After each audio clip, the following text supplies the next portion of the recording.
exhaust tube spitting smoke and flame, the rocket hovers over the ground for an instant, then quickly accelerates, and at a speed of 5,000 miles per hour, it arrows into the night sky and disappears from view.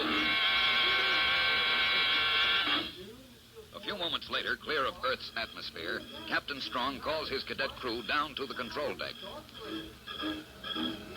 Well, boys, with Lieutenant Mitsuko's death, we haven't a shred of information. We'll have to start from scratch. Now, when we land on Titan, I'm going to give you a couple of days' liberty. Liberty? Get that look off your face, Raj. This'll be simulated liberty, pal. Oh. I want this to look as much like routine maneuvers as possible. It may throw the smugglers off guard. They won't think that space cadets would be handling this kind of an operation. They don't know us. Well, I hope not. Anyhow, behave as you normally would. Drift around the colony, go sightseeing, anything. See what information you can pick up. Well, that's the plan. Any questions? A lot, sir. But from what you've told us already, we'll have to dig out the answers ourselves. All right, then. You can relax. Maintain the usual 4-hour deck watches and get as much rest as you can. You're going to need it.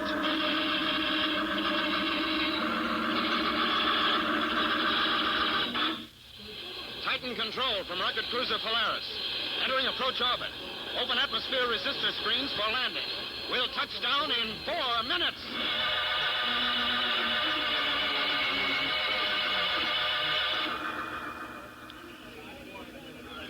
Okay, Captain Strong, all stations are secure. Anything else you want us to do? No, Tom. You're all off duty. You boys can have 48 hours liberty. Thanks a lot, sir. We sure can use it, sir. You put us through hoops on this training flight. And don't worry, Skipper. We'll keep our eyes open. We'll find those... Oh! What's the idea of kicking me? Next time, I'll put my foot in your mouth. You want to ruin everything, Manning? Somebody in that ground crew may be listening. Oh. All right, boys. I'll see you later. Right, sir. And when you finish sightseeing, you can sack in for the night at the spaceport BOQ. See you there, sir. Now, have you hotshot space detectives figured out where we begin this sightseeing tour? Seems to me the spaceport is just as good a place as any. Oh, sure. A great place to load smuggled crystal. Well, they load crystal here, all right. Look at that space freighter over there. Hey, you don't suppose that stuff on the conveyor belt is... Relax, will you, Astro? That crystal's already been refined. Come on, let's have a closer look. She's a fast-looking ship. The Mary Wells. Well, I'll be... Stand where you are, all of you. Huh? Who said that? That guy climbing out of the freighter. Looks like a Martian deck officer. Stand where you are, or I will blast you. Hey, that creep's pointing a parallel ray at us. Better hold still, fellas. He means business. Stop the conveyor. What are you doing here? Speak up.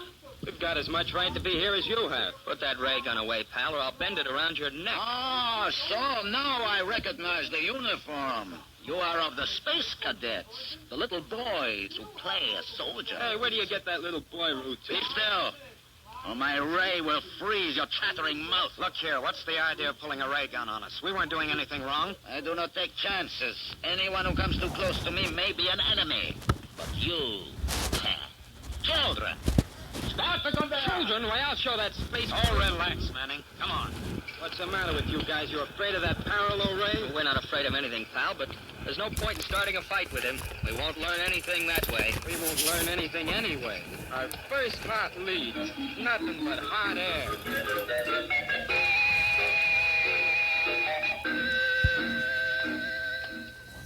I don't see why the skipper made us come all the way out here to the refinery. We could be spending our liberty in the colony. Can't you do anything but gripe, Manning?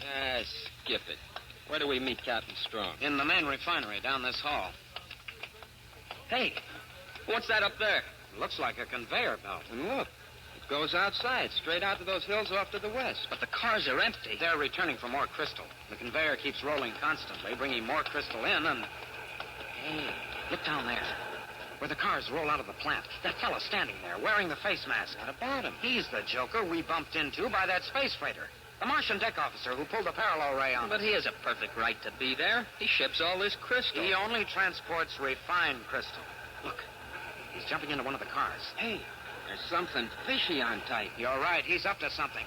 Come on, let's jump into one of those cars and follow him. Wait a minute, we better tell Captain Strong. No time for that now, Astro. He'll get away. Tom, we can't The just skipper take off. said we were on 48 hours liberty, didn't he? We're on our own, so come on, let's blast off.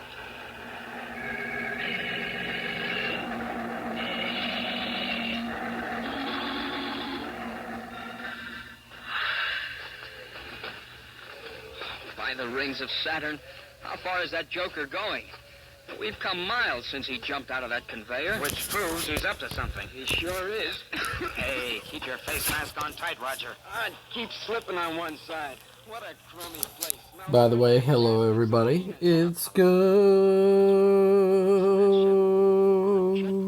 Chimera. 3 guys are loading crystal into it, and that's how it's smuggled out. That's impossible. A jet boat couldn't reach Earth. Doesn't have to. Look at Doesn't that have to. stabilizer.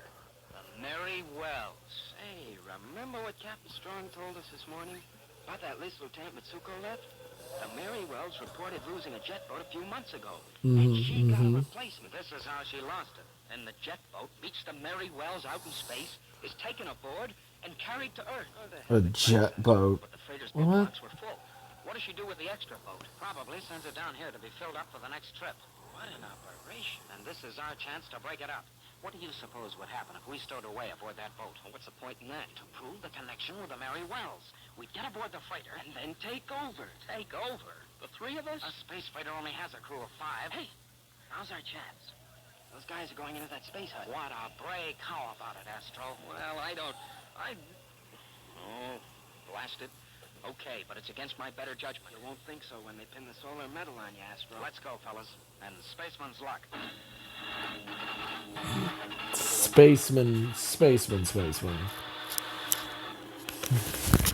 I can't get comfortable on these things. They're sharp. Don't let any of your belt gear touch the crystal. Remember, they're metal. And this stuff isn't refined. I've got my gear tucked under my blouse. Same here. Listen, our pal's come aboard. I hope he doesn't get an idea to check his cargo first. Quiet, you guys. He's firing up the jets. Brace yourselves, fellas. This may be a rough takeoff. What's that? Are you comfortable in there, my young friend? Who's he talking to? He came aboard alone, didn't he? Can't you hear me in there? I got a hot space flash for you fellas. He's talking to us. What? Then he knows we're in here? Come on, let's file out. Oh, no use. The cargo hatch is locked. All right, my impetuous young friend. You wanted this trip, so you're going to get it. And believe me, it will be a long one. Hey. Far out into space.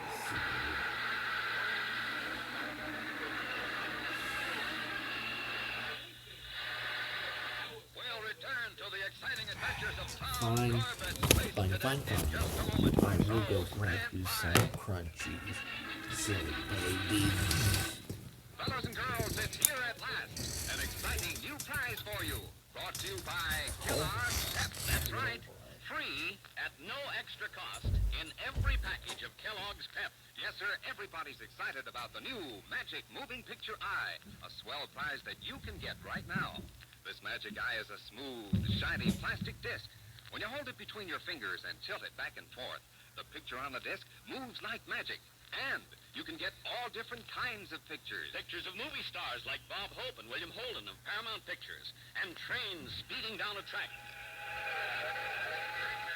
Jet planes in the air. And sports stars like Pauline Betts and Bobby Riggs in action. There are 16 different Magic Eye moving pictures in all. And listen, you can start your Magic Eye collection right now because you get a Magic Eye in every package of Kellogg's Pep. Free at no extra cost. Your grocer has your package of Kellogg's Pep with a Magic Eye packaged inside right now. Don't wait. Ask That's Mom what to get a you are. package of Kellogg's Pep as soon as she can. That's right. To get your Magic Eye, ask Mom to buy Kellogg's Pep. P-E-P. Pep.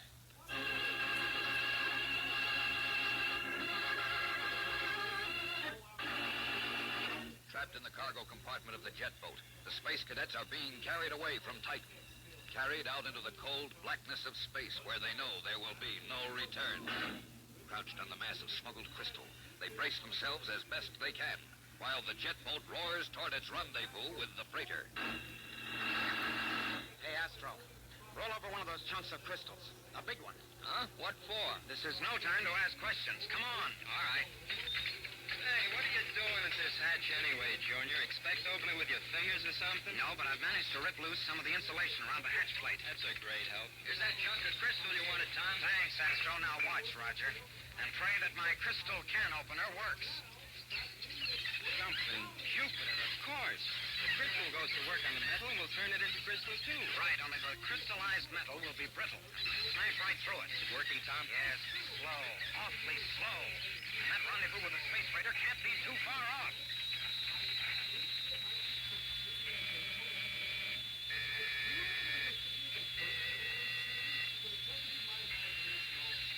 That's it, you beautiful hunk of crystal. Keep working on that hack. Isn't that crystallized area large enough yet, Tom? Let it go a little longer. When we break out, we've got to move fast. We'll need plenty of elbow room. No wonder that joker doesn't hear the vibration. The noise of the jets probably covers it. Hey, the jets, they stopped. We must be at our rendezvous point. Tom, you'll hear the vibration, and we have to hit him now. Break that crystal and let's go.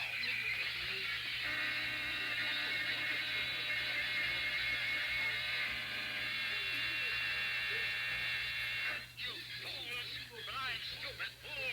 Now, watch your language, pal, or I'll tell Astro to sit on you again. Tom, do you see the space freighter yet? No, not a sign of it. What are you staying here for? Why don't you return to Triton while there's still a chance? I like the air out here better. But this boat is becoming completely crystallized. It was shattered. We know, pal. Why do you think we put on these emergency spacesuits? There it is, fellas. There it is. Space freighter? You expecting the Earth Lunar Shuttle, Astro? All right, start up the jets, Astro. I'll handle the controls. I hope everything still works.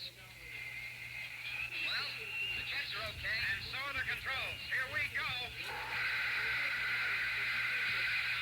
You fellas got everything straight? You know what to do? Sure, a snap. As soon as we get close enough to the freighter so the boat can't miss her, we just abandon ship. We better double-check our ropes.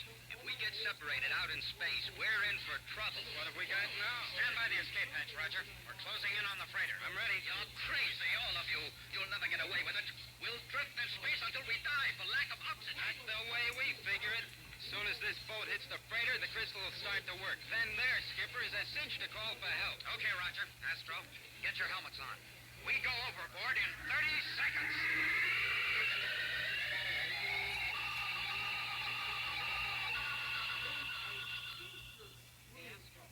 Astro. Yeah, Tom? All right? Fine. What about Roger? Don't worry about me, Junior. I'm drifting along like a cloud. How's our passenger? He hasn't opened his mouth in the last 10 minutes. The shock of seeing the boat crash into the freighter must have been too much for him. He passed out cold. You did a nice job of aiming, Tom. Not only is the hull of that ship crystallizing, but you smashed her tube. She can't get underway. The skipper has to send a distress call now. He's probably sent out 50 already. Hey, look. The call's been answered. A couple of rocket cruisers are coming out. And one of them's the Polaris. That's our skipper right on the ball. I hope he is, Roger. At least as far as we're concerned. He may think we made a little bit too much of our liberty.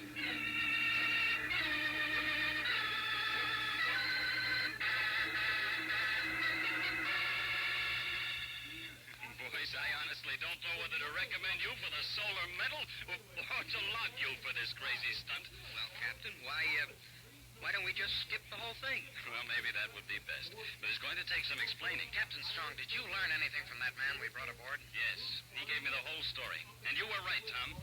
They'd used the jet boat to carry the smuggled crystal to the freighter, and at the same time send an empty boat back to Titan. But what happened when they reached Earth, sir? How'd they land the stuff? Very simple. They jettisoned the whole cargo, dumped it overboard to drift into space and be picked up later by other jet boats that wouldn't be suspected. Hey, they covered all the angles, didn't they? What about Lieutenant Mitsuko? A clear case of murder, Tom. And those men will pay for it. I'm sure glad of that. Say, Skipper, I was just thinking. Uh-oh. Run for cover, Astro. All right, Manny. Let's have it. Well, since you can't give us the solar medal and you don't want to log us, can't you sort of give us recognition in the Academy record book? Recognition? Well, for what?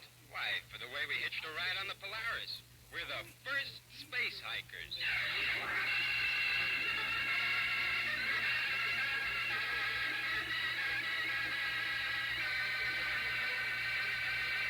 Don't miss the next thrilling interplanetary adventure on Tuesday, when danger lurks in the cold blackness of the void, and Tom Corbett visits the space station of danger. Tune in, same time, same station for the next thrilling interplanetary adventure with Tom Corbett, Space Cadet. Brought to you by Kellogg's Pep, the build-up wheat cereal.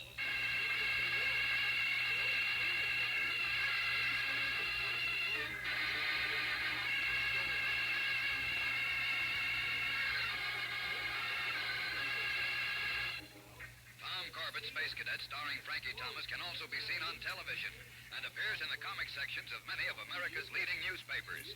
Look for it daily and in weekend editions. Featured in the cast were Al Markham, Jan Merlin, Edward Bryce, and Peter Capell. Today's program was directed by Drex Hines. Jackson Begg speaking. Kellogg's Raisin Bran has a secret. Shh. Kellogg's Raisin Bran has a secret. Shh. In Kellogg's Raisin Bran, the tasty raisins are dipped in honeycomb. That's the secret of Kellogg's extra delicious flavor. That means plumper, tastier raisins, combined with golden, crisp bran flakes. Both fruit and cereal, all in one box. No other raisin brand but Kellogg's gives you raisins dipped in honeycomb. So try Kellogg's, because Kellogg's Raisin Bran has a secret. Shh. Kellogg's Raisin Bran has a secret. Shh. Kellogg's Raisin. this program has come to you from New York. America is sold on ABC, the American Broadcasting Company. Kellogg's Pep, a build-up wheat cereal, takes you to the world beyond tomorrow, in the age of the conquest of space. When roaring rockets blast to distant stars and far-flung planets with Tom Corbett, Space Cadet. Stand by to raise ship. 5, 4, 3, 2, 1, 0.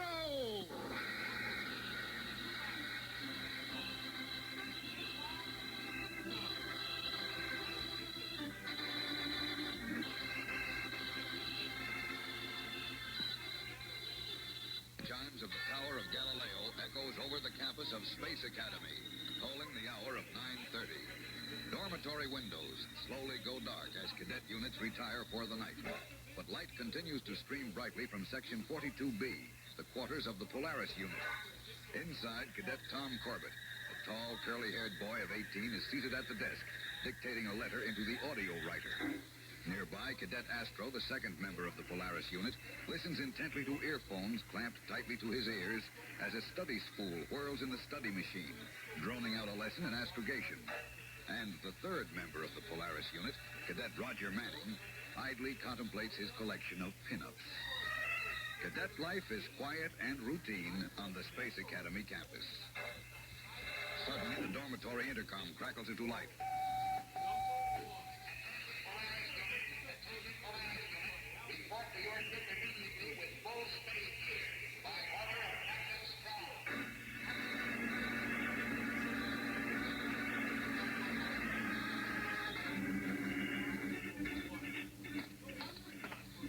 Unit, reporting for duty, Captain Strong. You made good time, boys.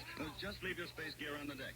You can stow it later when we're in flight. Sounds like we're in a hurry, Skipper. We are, Astro. We blast off as soon as we get final orders from Commander Arkwright. What's up, Skipper? Remember our first trip to Titan, the largest moon of Saturn? Sure thing, sir.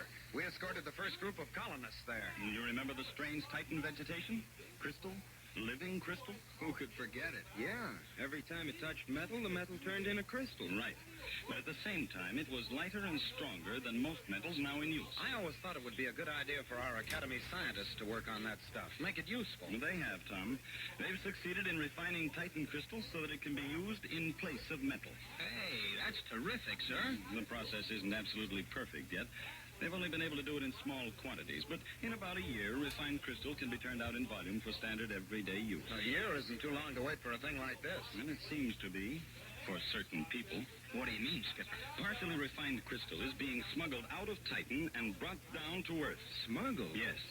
Somebody's trying to get a jump on the market. Sell the crystal now and make the most of the money before there's any competition. And this stuff is dangerous. Only partially refined, it can still affect metal. But how can anybody smuggle crystal? You can't hide it in your hat or anything like that. And the Solar Guard's been working on this for the last 2 months. Lieutenant Mitsuko has been assigned to the case, and 3 days ago, he reported he had a lead. Now, he's landing here tonight with a full report. Well, sir, how do we fit into this? We're going to help Mitsuko break this smuggling ring wide open. As soon as he lands, Commander Arkwright will bring him here to the Polaris for a quick briefing. And then we'll... Captain Strong here. Go ahead. Orders from Commander Arkwright, sir. Oh, right, Bailey. Go ahead. You will blast off for Titan immediately. But I thought we were supposed to wait for Lieutenant Mitsuko. His rocket scout crashed in Greenland. The report just came in from Weather Station J.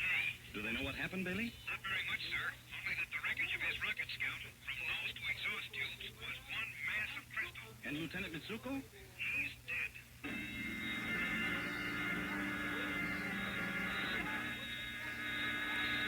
We'll return to the exciting adventures of Tom Corbett, Space Cadet, in just a moment. So stand by. Listen. That's a flight of jet planes flashing across the sky, flying faster than the speed of sound itself. Those fleet, deadly jets are the masters of the air, spreading their wings in battle high above the earth. Is your future in the air? Do you want to head for the clouds in a blazing burst of speed when you grow up? If you do, then start now. Start learning and training so you'll be ready when the big day comes. Learn all you can about jets. And build all the strength and health you can, too. Get plenty of exercise, rest, and good food. And for breakfast, start your day with a big heaping bowl full of Kellogg's Pep. Jet pilots know breakfast is mighty important for building up strength. And Kellogg's Pep has just the kind of food values jet pilots must have to keep ready for action. When a jet takes to the air, it needs plenty of fuel. And when you start out each morning, you need fuel to keep going, too. Get your supply of fuel at the breakfast table. Eat Pep, because Kellogg's Pep gives you more builder-upper food values than any other wheat flake cereal. And Kellogg's Pep gives you flavor, too. Sweet, malty-rich, swell-tasting flavor that brings you back for second helpings. You'll keep that spoon of yours mighty busy when you start scooping up a bowl full of Pep. So start now, fellas and girls. Start your day with a cereal that gives you build-up food values and swell flavor, too. Ask Mom to get the better-than-ever build-up wheat cereal, Kellogg's Pep. P-E-P. Pep. And don't miss the exciting announcement coming up about a swell prize you get in every package of Kellogg's Pep.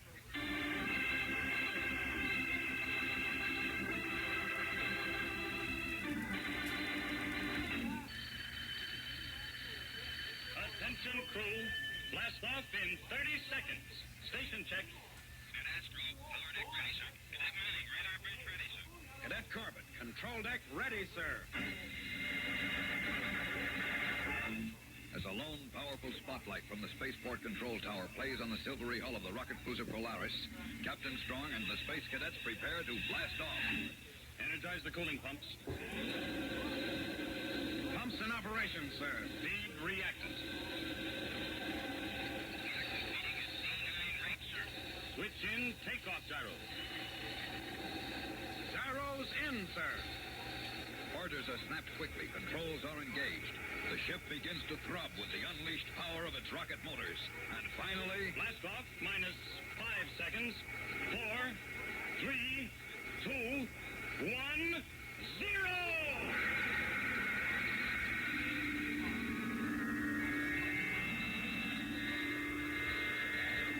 Its exhaust tube spitting smoke and flame, the rocket hovers over the ground for an instant, then quickly accelerates. And at a speed of 5,000 miles per hour, it arrows into the night sky and disappears from view.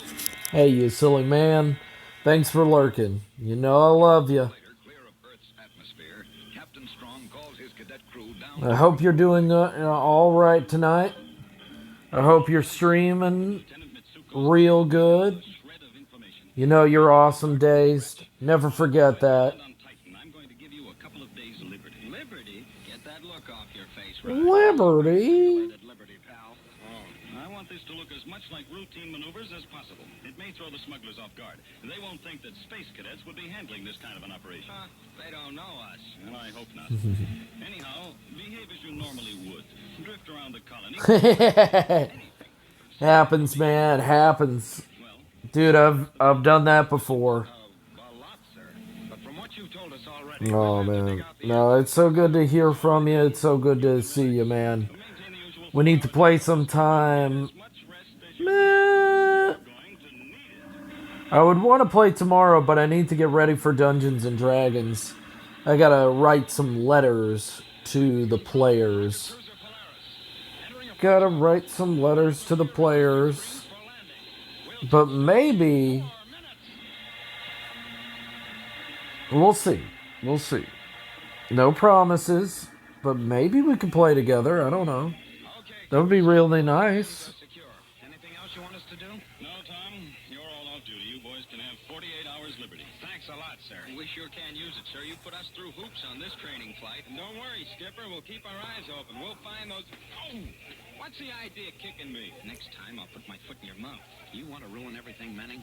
Somebody in that ground crew may be listening. Oh. All right, boys. I'll see you later. Right, sir. And when you finish sightseeing, you can sack in for the night at the Spaceport BOQ. See you there, sir. Now, have you hotshot space detectives figured out where we begin this sightseeing tour? Seems to me the spaceport is just as good a place as any. But if you need to get some rest, go get some rest, man. I will see you on your stream next time. Look at that space freighter over there. Hey, you don't suppose that stuff on the conveyor belt... relax, will you, Astro? That crystal's already been refined. Come on, let's have a closer look. She's a fast-looking ship. The Mary Wells. Well, I'll be. Stand where you are, all of you. Huh? Who said that? That guy climbing out of the freighter. Looks like a Martian deck officer. Stand where you are, or I will blast you. Hey, that... Yeah. Better hold still, fellas. He means business. It's just I need to make sure. I'll Discord you. I don't want to jump in like last time. I don't want to annoy your friends. We've got as much right to be here as you have. Put that ray gun away, pal, or I'll bend it around your neck. I don't know if I annoyed you the first time. I just don't want to. The little boys who play a soldier. Hey, where do you get that little boy routine? Be still. Cool, cool. Ray will freeze your chattering So mouth. I will message you tomorrow if we are doing anything.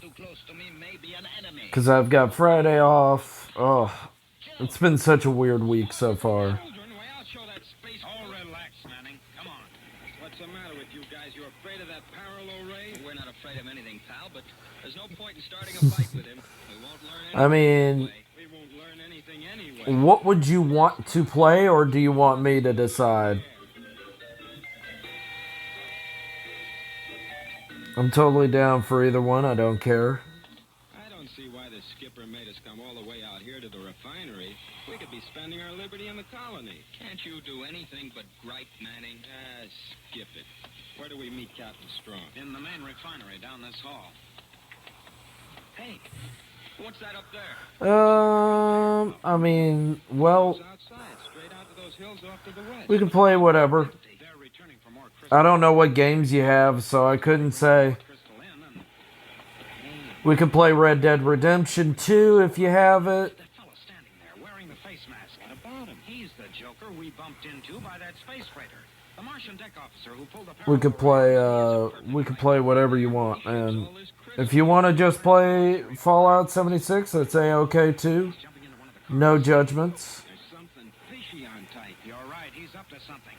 Come on, let's jump into one of those cars and follow him. Wait a minute, we better tell Captain Strong. No time for that now, Astro. He'll get away. Tom, we can't The just skipper take off. said we were on 48 hours liberty, didn't he? We're on... Yeah, Red Dead 2. Yeah, play some poker.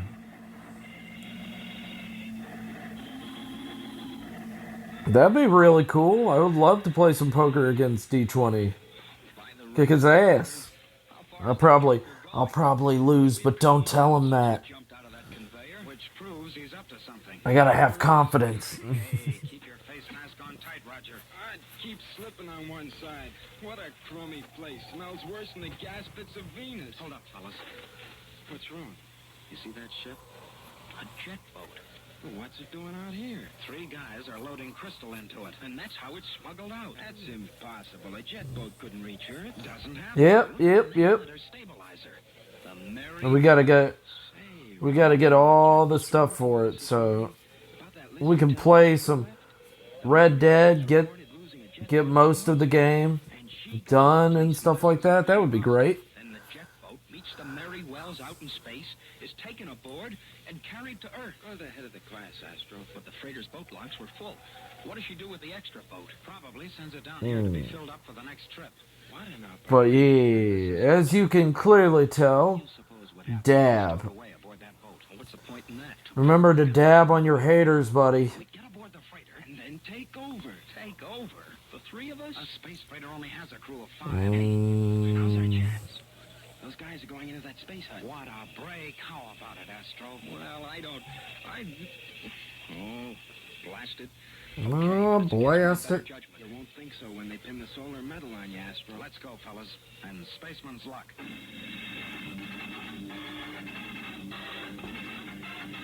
I'll still be live. I don't go to work till 12 tomorrow. So I've got quite some time to stream tonight.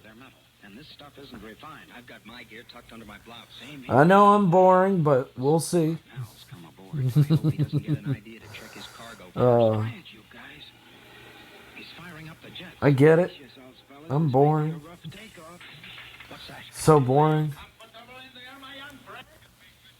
Who's he talking to? He came aboard alone, didn't he? I got a hot space flash for you, fellas. Uno. Boringo. Come on, let's file out. Oh, no use. The cargo hatch is locked. You're so right, my What? impetuous young friends. You wanted this trip, so you're going to get it. And believe me, it's Also, you know, this week, it's going to be that time when I start working on my comic book because I've got my stuff done. We'll return to the exciting adventures of Tom Corbett, Space Cadet, in just a moment. So stand by. But also, everybody and their grandmother is now, they're like, oh, you do commissions now? Oh. An exciting new prize for you. Brought to you Look, you heard D20 just being like, oh, excited about the new I don't mind doing it for my friends. My friends are cool. can get right now. This magic It's not trying to say D20's bad. I'm just like, immediately when you're like, I don't know, maybe, you know, I could draw something for my friends. And everybody's like, ooh. of Paramount Pictures and trains speeding down a track. Me. Jet planes in the air. Oh. But no, I love you guys. You know that. Pauline Betts and Bobby Riggs in action. There are 16 different Magic Eye moving pictures in all. And listen, you can start your Magic Eye collection right now because you get a Magic Eye in every package of Kellogg's Pep. Oh, shit. No extra cost. Your grocer has your package of Kellogg's Pep with a Magic Eye packaged inside right now. So don't wait. Ask Mom to get a package of Kellogg's Pep as soon as she can. Yeah, Mom. Get that goddamn Magic Eye. Kellogg's Pep. P-E-P. Pep.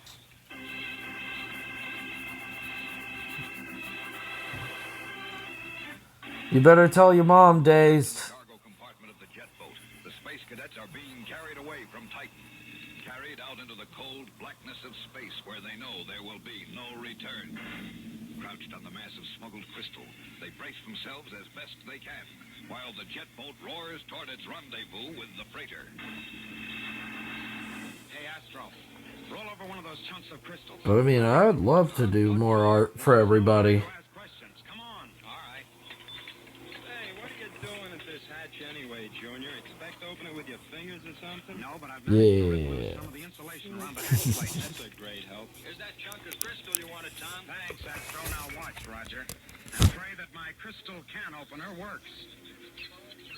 Jumping Jupiter, of course. The crystal goes to work on the metal and we'll turn it into crystal, too. Right, only the crystallized metal will be brittle, and we can smash right through it. Is it working, Tom? Yes, but slow, awfully slow. And that rendezvous with the space freighter can't be too far off.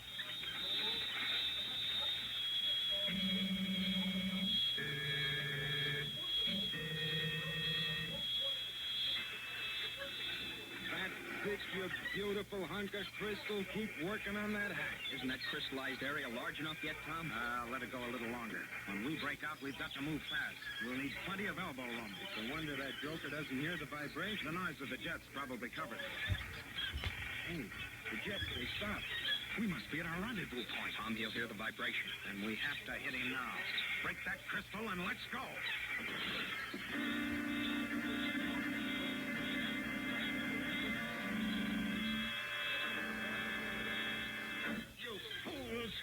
time, stupid fool.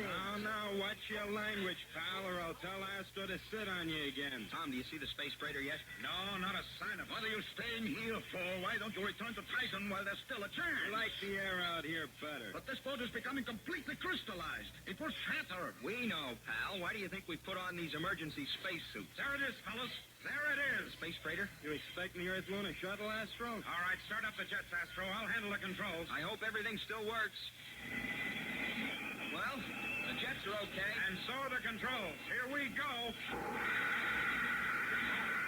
Now, you fellas got everything straight? You know what to do? Sure, a snap. As soon as we get close enough to the freighter so the boat can't miss her, we just abandon ship. We'd better double-check our ropes.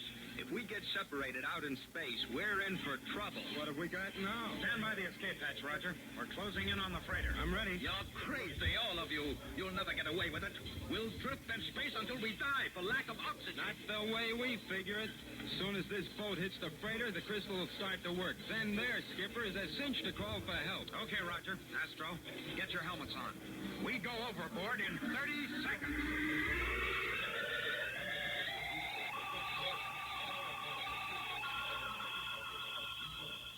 Hey, Astro. Yeah, Tom? You all right? Just fine. What about Roger? Don't worry about me, Junior. I'm drifting along like a cloud. How's our passenger? He hasn't opened his mouth in the last 10 minutes. The shock of seeing the boat crash into the freighter must have been too much for him. He passed out cold. You did a nice job of aiming, Tom. Not only is the hull of that ship crystallizing, but you smashed her tubes. She can't get underway. And the skipper has to send a distress call now. He probably sent out 50 already. Hey, look. The call's been answered. A couple of rocket cruisers are coming. And one of them for Polaris. That's our skipper right on the ball. Am I a Philly cheesesteak yet? No. Not yet. Do you want me to be a Philly cheesesteak board? Or do you mean affiliate? Is that what you mean, board? Is that what you mean? Have you looked at my status, boy? I'm pretty sure that Goat is affiliate now. If that's what you mean, I'm most definitely affiliate. You seen that? I don't think they took it away from me. When they reached Earth, sir. How'd they land the stuff? Very simple. They jettisoned the whole cargo, dumped it overboard to drift into space and be picked up later by other jet boats that wouldn't be suspected. So bored. I think I'm one. Oh shit! Shit! Well, I gotta get these done so that that actually means something. All right, Manny. Let's have it. Well, since you can't give us the solar medal and you don't want to Shitting. can't you sort of Oh shit! Here we go again. Well, for what? Why, for the way we hitched a ride on the Polaris. Oh my goodness. Space hikers. Oh boy. You're gonna have the dabbiest of emotes. I don't know how many times you're gonna use this. You're on Tuesday, when danger lurks in the cold blackness of the void, and Tom Corbett Rip. visits I know. I know. Tune in, same time, same station for the next thrilling. Yeah. See?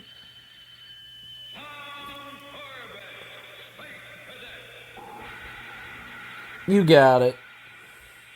Brought to you by Kellogg's Pep, the build-up wheat cereal.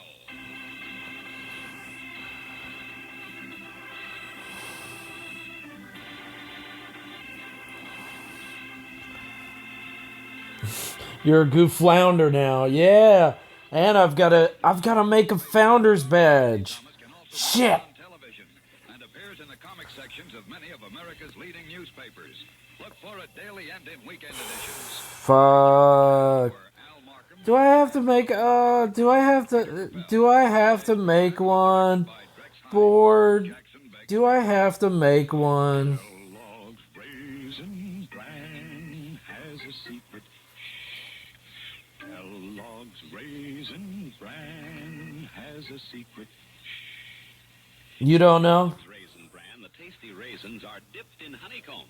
That's the secret of Kellogg's extra delicious flavor. That means Gonna do shit. Alright, you go do that shit. I do hope to see you later. all in one box. No other raisin brand I'm gonna miss you, Board. I'm gonna miss you so hard. I'm gonna be like, where's my friend? Raisin Bran has a secret. Kellogg's Raisin Bran has a secret. Kellogg's Raisin. This program has come to you from New York. America is sold on ABC, the American. Oh my god. Kellogg's Pep, the build-up wheat cereal. The build-up wheat cereal. With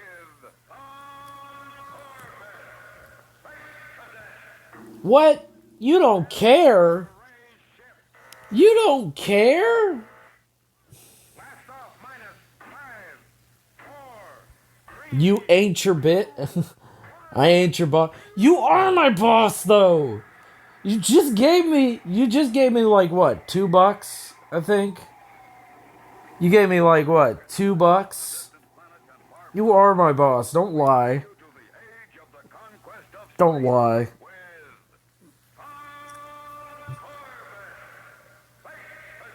Art? Yeah, you gave me money. You paid me. You are my boss. Don't lie. You're like, I'm not your boss. That's what? 3 strokes? 3 strokes. in the narrow cylindrical cockpit forward near the nose of the silvery ship, the pilot transmits a routine teleceiver call across the void. I don't know what you mean by that, Board. I'm very confused. I'm a confused goat. I have confused goat syndrome over here. Rocket Scout 4J9 from Space Station M5, go ahead. 4J9, Spaceman Service, type colony to Earth. Position. Crossing orbit of Jupiter, northwest quarters, 5 degrees over plane of the ecliptic. Holding course 160. Heck, you mean strokes of your digital paintbrush? 3 strokes? Are you talking about? Are you talking about that the 3 strokes thing? The 3 licks? I'm not getting you. I don't think I get this. M5 to all space stations. M5 to all space stations. Stand by. Disaster alert. Yeah, look at that. Look at that lighting. Is that some good lighting?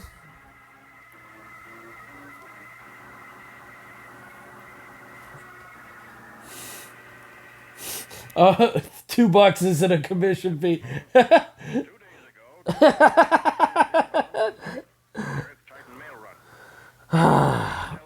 Well, Station M5 on Mars to get position. well, Suddenly, contact was broken for some unknown reason. okay. We haven't been able to raise it. Once I get my Patreon set up and I start making comic books, Area immediately.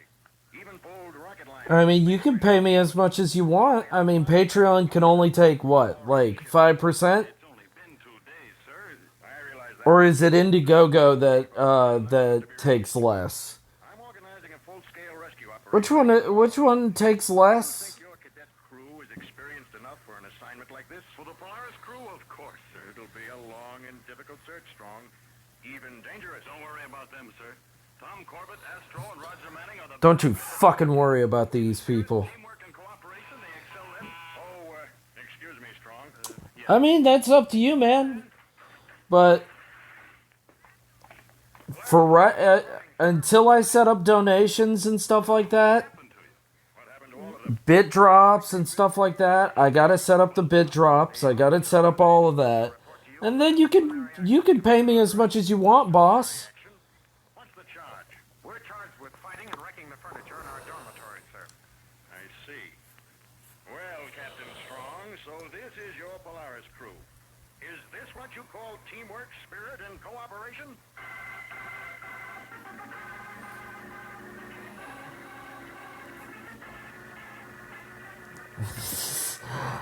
I got your dollar.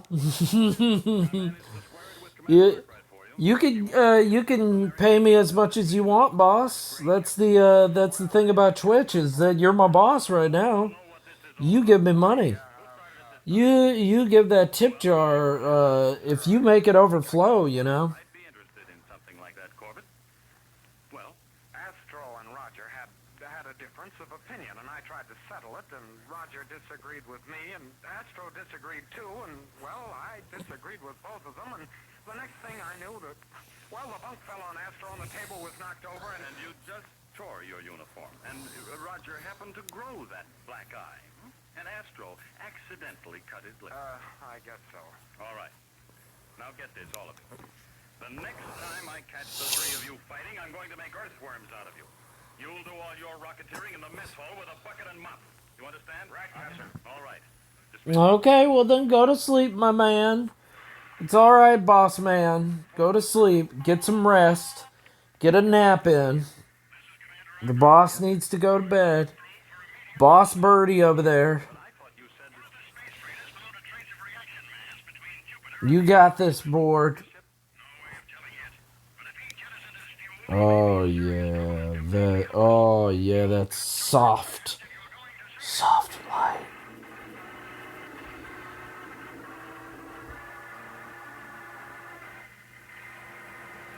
We'll return to the exciting adventures of Tom Corbett, Space Cadet, in just a moment, so stand by. Listen to this jet plane. Get some rest, man. I'll see you later now. That's a Republic Thunderjet up on a test flight. Jets like that are pioneers of the sky, leading the way to the air age of tomorrow. And the men who fly those jets are pioneers too, blazing a trail for youth to follow. Would you be able to fly a jet? Well, maybe not right now, but you can build yourself up so that you'll be ready when the time comes. And one important thing to do right now is to have a good, nourishing breakfast every single morning. You goddamn right. The Build-Up Wheat Cereal. Then, while you're thinking about flying jets, you can be taking on the builder-upper food values that jet pilots must have to do a good job. So start now. Eat plenty of Kellogg's Pep. Get all the strength and muscle-building food values that Pep can give you. And say, when you taste that swell Pep flavor, you want a second bowlful. Ask Mom to get the better-than-ever Build-Up cereal, Kellogg's Pep. P-E-P. By the way, Board, night-night.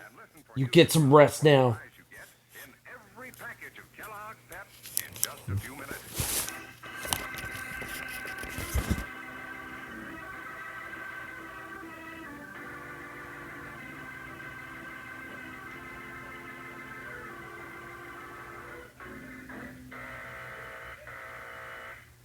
Attention, crew.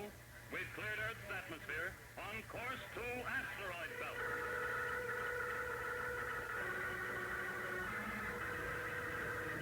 A giant search operation has begun.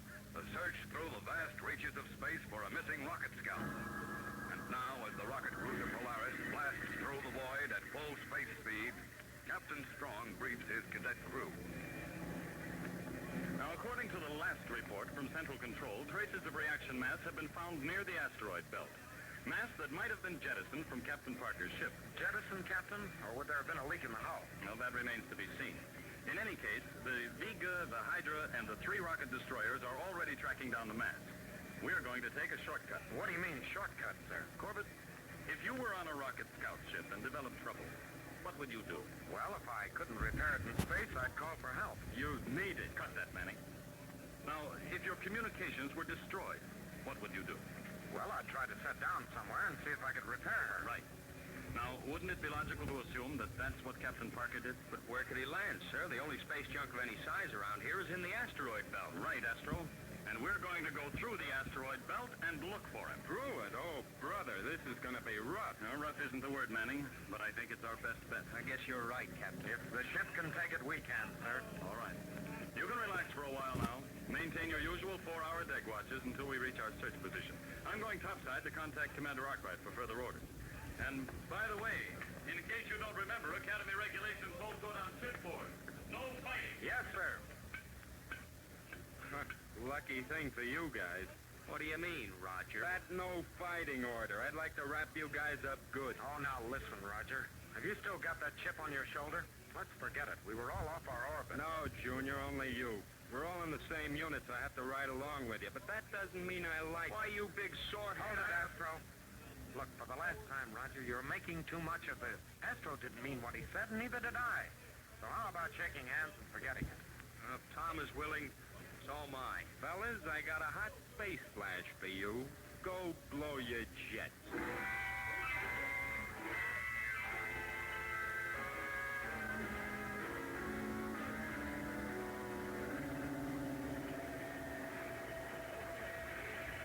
Control deck to radar bridge. Check in. Radar bridge eye. How are we doing, Manning? Moving into the asteroid belt, sir. Pretty thick out there. My scanner screen's lit up like a Christmas tree. Don't worry about the small pieces of space junk.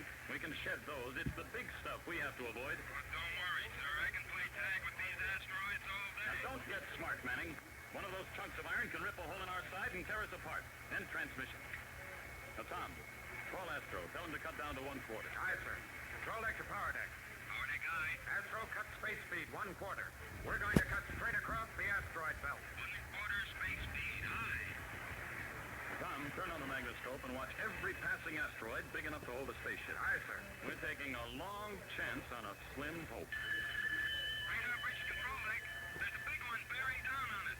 Ship steering vanes 2.2. Starboard 1 degree up. Hear that, Astro? Got it, Tom. Steering vane set. Give us a short blast, Astro. Back, Tom. There she goes, sir. We missed her. Get a good look at it, Tom. Yes, sir. There was no ship on that space hobo. They're coming fast, Captain Strong. 2 of them bearing down on it. You'll have to walk a tightrope between them. All steering vanes 1.6 to port. Steering vanes set. Blast away, Astro. Hang on. Oh, that was a little too close. No rocket ship on either one of those babies, sir. Oh, this is a space-happy thing to do, but well, we're too deep in it now to turn back. I'm risking 4 lives and a rocket cruiser on a 1,000,000 to 1 shot. If we find Captain Parker, it'll be worth it, sir. Sure, but will our luck hold out?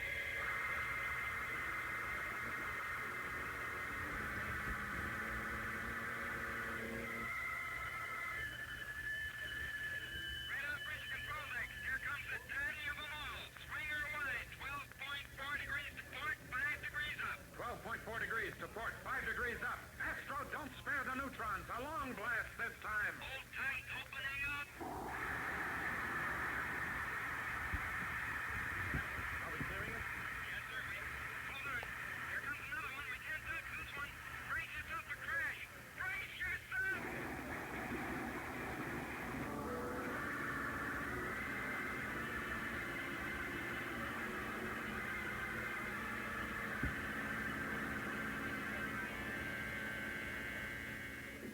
Oh, Tom. Tom, are you all right? I'm seeing stars of the 5th magnitude. Yeah, I'm seeing a few myself. You better call Astro and Roger. Aye, sir. Control deck to power deck. Check in. Check in. I'm ready to check out. Astro's okay, sir. All right, Astro. Go over the power deck for damage. Aye, sir. Control deck to radar bridge. Check in. Any damage up there? Now, that's a real intelligent question. We get clobbered up by a meteor and he asks if there's any damage. Tell the skipper all our communications are out. Scanners, teleceiver, radar, scopes, everything. You're kidding. Not now, I'm not. So it looks like we're sitting pretty, doesn't it? Flying through the asteroid belt, completely blind.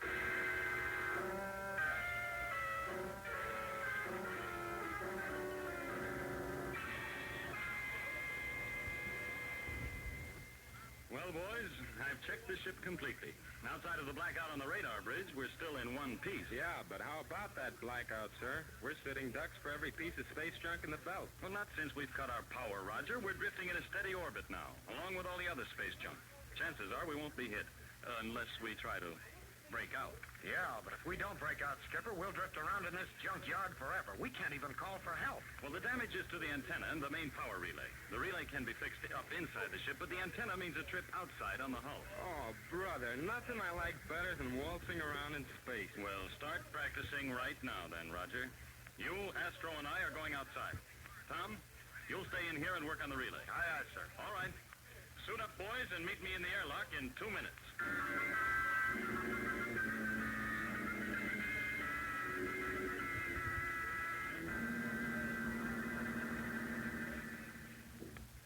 Here, Roger.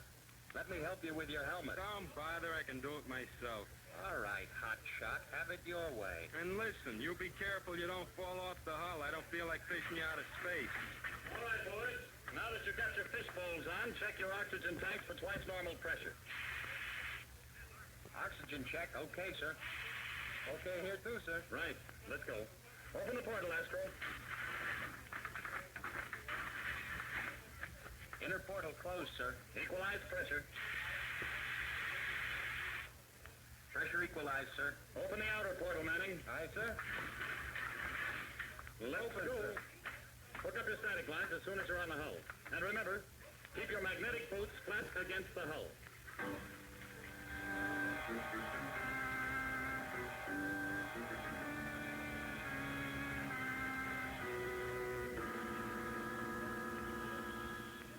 Hello, Astro.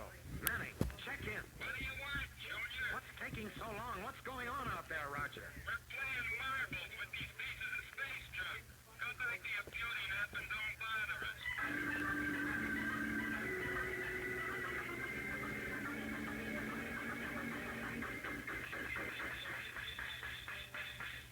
Hand me that wrench, Astro, and those adapters. Right, sir. But what happened to all the space junk? Seems awful empty out here. Yeah, we may have drifted to the worst of it. I don't know. It's too quiet after all the battering we took. Hand me that number 3 adapter, Astro. Yes, sir. You know, I'll never get used to working upside down like this and not falling off. Free fall has its advantages. And one of them is having no weight. Captain Strong! Astro, get down! Quick! Here comes the meteor! Get down! What the craters of Luna, that was a close one. Yeah, too close. Now listen, Manning, if you'd stop gassing so much and keep your eyes peeled with... Roger. Captain Strong, the static line is torn. Look, he's off the ship. He's drifting out into space.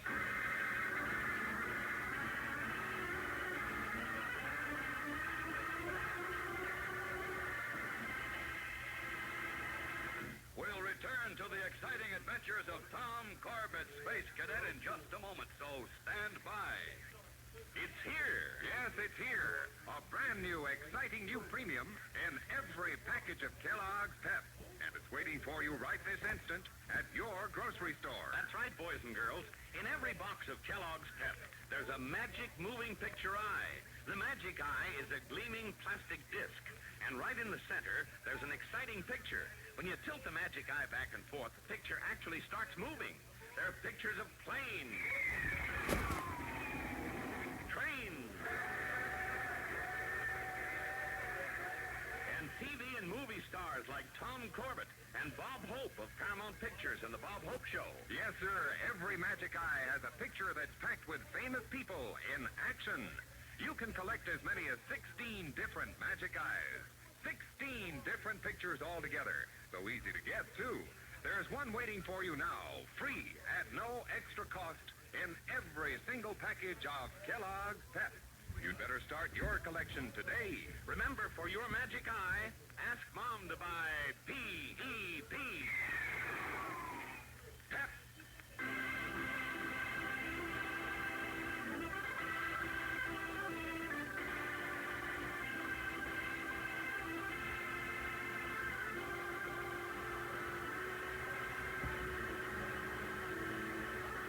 While out on the hull of the rocket cruiser Polaris making emergency repairs in space, Roger Manning is suddenly swept off and sent spinning helplessly into the void.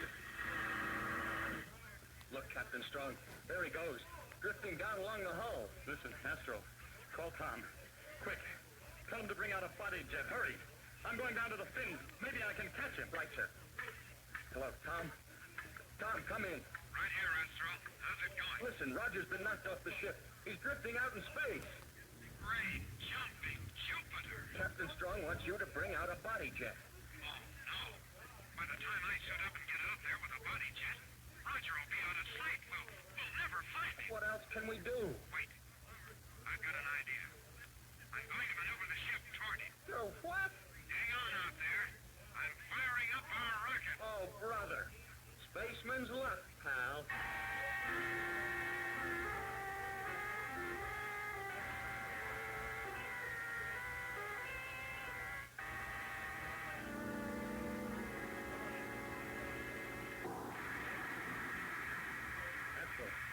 Who fired our rocket? Tom did, sir.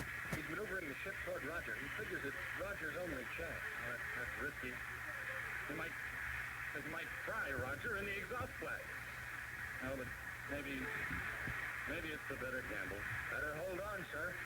I'm starting to cut around. Hello, Tom. Come in. Aye, aye, sir. What's your heading? Don't over-control or you'll spin it completely around. Doing my best. Now ease off now. Hold her straight and level as you can. You're heading right for Roger. You and Astro have to get him on the first pass, sir. I know, and we'll do it. You cut your power now. Let us ready. Right, sir. That's strong. We're going to miss him. We're going to miss him by at least 10 feet. Blast it. Tom, quick. Oh, wait a minute, sir. Play out my static line. I'm going to push up and try to grab it. Wait, that's so. Hang on to my line, sir. Here I go.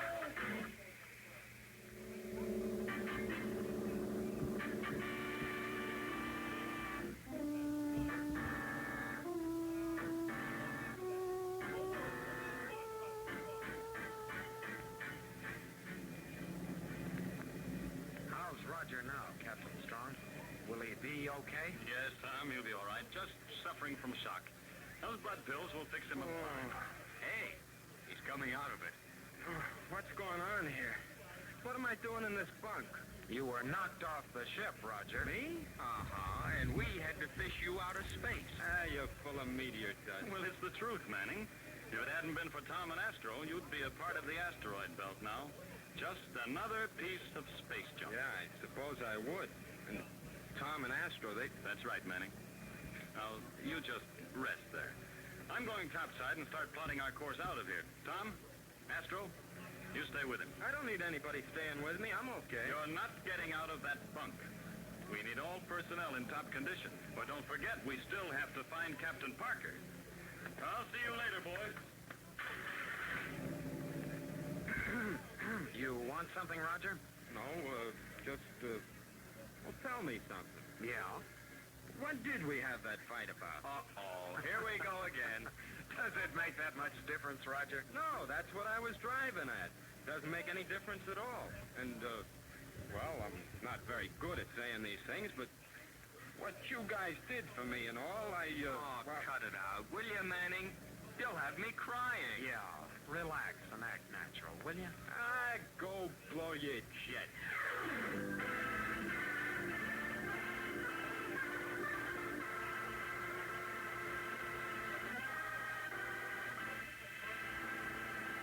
Don't miss the next action-packed adventure with Tom Corbett and the Space Cadets on Thursday, when the search for Captain Parker and the missing rocket scout is resumed, and the boys rocket into danger. Tune in, same time, same station for the next thrilling interplanetary adventure with Tom Corbett, Space Cadet.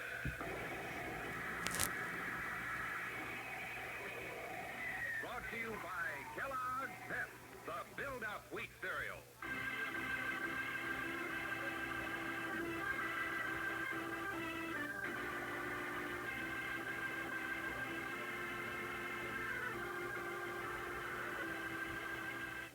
Tom Corbett, Space Cadet, starring Frankie Thomas, can also be seen on television and appears in the comic sections of many of America's leading newspapers.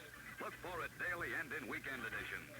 Featured in the cast are Al Markham as Astro, Jan Merlin as Roger Manning, and Edward Bryce as Captain Strong. Today's program was written by Jack Weinstock and Willie Gilbert, directed by Drex Hines. Jackson Beck speaking. Kellogg's Raisin Bran has a secret. Kellogg's Raisin Bran has a secret. And what a secret. In Kellogg's Raisin Bran, the tasty raisins are dipped in honeycomb. That means plumper, more tender raisins, along with delicious Golden Crisp bran flakes, both fruit and cereal, all in one box. And no other raisin brand but Kellogg's gives you the tender goodness of raisins dipped in honeycomb. That's Kellogg's secret. So for your breakfast, make sure you get Kellogg's, because Kellogg's Raisin Bran has a secret. This program has come to you from New York. This is ABC, the American Broadcast.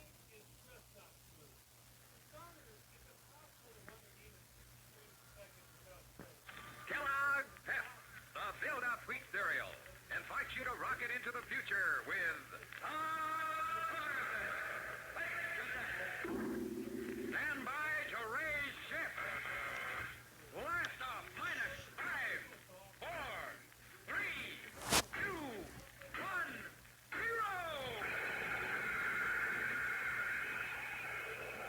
As roaring rockets blast off the distant planets and far-flung stars, we take you to the age of the conquest of space with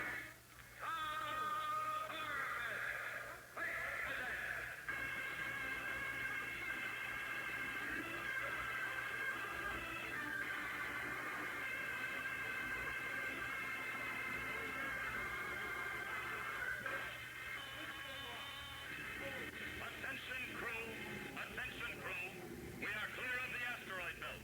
Resume scanner watch for Captain Parker and the missing rocket scout. Attention crew. Manned by Captain Strong and his crew of space cadets, the rocket cruiser Polaris blasts through the blackness of the void, combing millions of miles of empty space for the missing rocket scout 4J9, unreported for almost 3 days. On the control deck, Tom Corbett and his skipper guide their powerful ship on an erratic search orbit, tracking down every target on the radar scanners, checking every wandering meteor. But as the hours pass, the search seems to grow more and more hopeless, and the reports from Roger Manning on the radar bridge topside become more and more discouraging.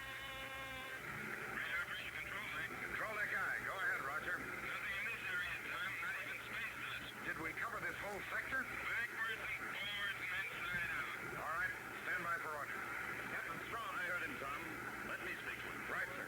Here's the skipper, Roger. Hello, Manning. Yes, sir. Where are we now? Approaching the orbit of Jupiter, 3 degrees above the plane of the ecliptic. All right.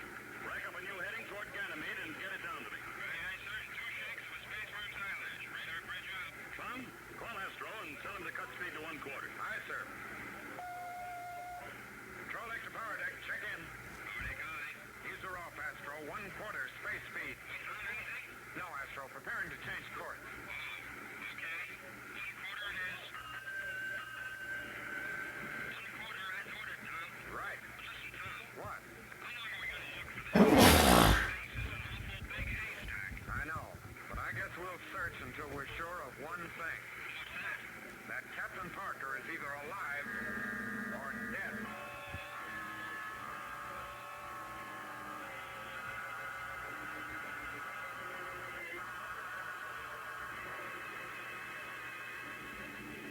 Well, Tom, Commander Arkwright feels that further search is useless. He's ordering us back to Earth. Oh, no, sir, not yet. Orders are orders, Tom. Notify Manning to plot a new course back to Earth. Yes, sir. Radar bridge control deck. Control deck guy, what is it, Raj? I was just going to call you. Listen, Tom, I don't know whether I'm seeing spots in front of my eyes or not, but I'm getting a blip on my scanner. Well, you've had them before. Probably a meteorite, just a space hobo. Manning, feed it down here on the control deck screen. Let me look at it. Aye, sir, here it is. Tom, that's no meteor. That space hobo is a jet boat. A jet boat? It must belong to the rocket scout. Right. And Captain Parker must be on it. Break out the spacesuits, Tom. You and I are blasting over there in our own jet boat to take a look.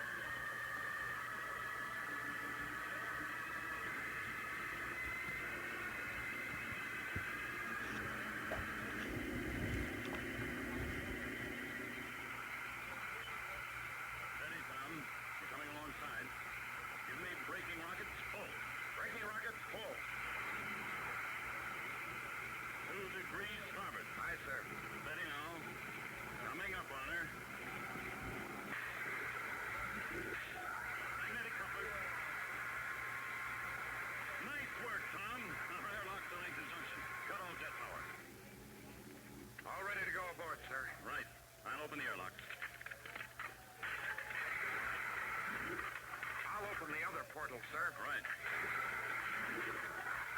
Okay, sir. We can climb in. Come on. Be careful, Tom. Okay, we're over now. Parker! Parker! See him anywhere, sir? No. Parker! Parker, where are you? Pilot's compartment is empty, sir. So is the rest of the cabin, Tom. The boat is empty. Empty?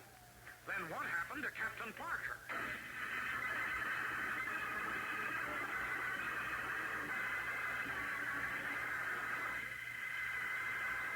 We'll return to the exciting adventures of Tom Corbett, Space Cadet, in just a moment, so stand by. Hear that? Do you know what that sound is? It's a pioneer of the skies striking out for new worlds to conquer. You're listening to the blazing roar of a jet plane. You fellas and girls, when you grow up, there will be new frontiers to conquer, new challenges, new discoveries in the air age of tomorrow. When the time comes, will you have what it takes to be a jet pilot? Well, the smart thing to do is to start your training now. Learn all the different kinds of jets. And what's more important, keep yourself in top-notch trim. That's where Kellogg's Pep can help you. Kellogg's Pep is more than just a swell-tasting cereal. Kellogg's Pep supplies you with important food values. Food values you need to keep yourself in top-notch shape. And that's why it's so smart to make sure you eat Kellogg's Pep every single morning. Because Kellogg's Pep gives you more of those builder-upper food values than any other wheat flake cereal. And Pep gives you real flavor, too. A flavor that keeps you coming back for more. Ask Mom to start serving Kellogg's Pep first thing tomorrow. Help yourself to get set for your future by helping yourself to the better-than-ever build-up wheat cereal, Kellogg's Pep. P-E-P. Pep. And stay tuned for the big news about the swell prize you get in every package of Kellogg's Pep.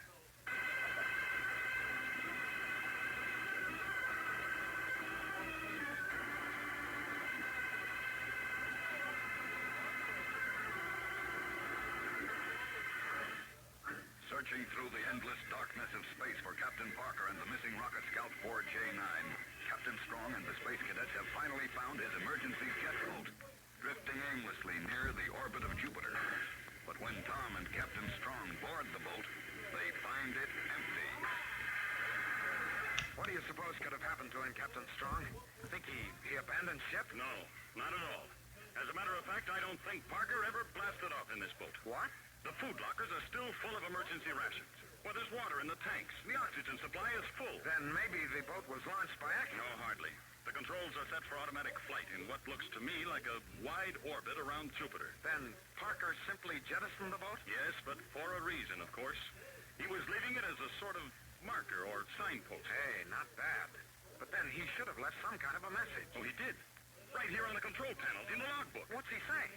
Rocket Scout 4J9 hit by meteor, losing reaction mass, communications out, only enough fuel left to reach Jupiter. Jupiter? Oh, no, he didn't.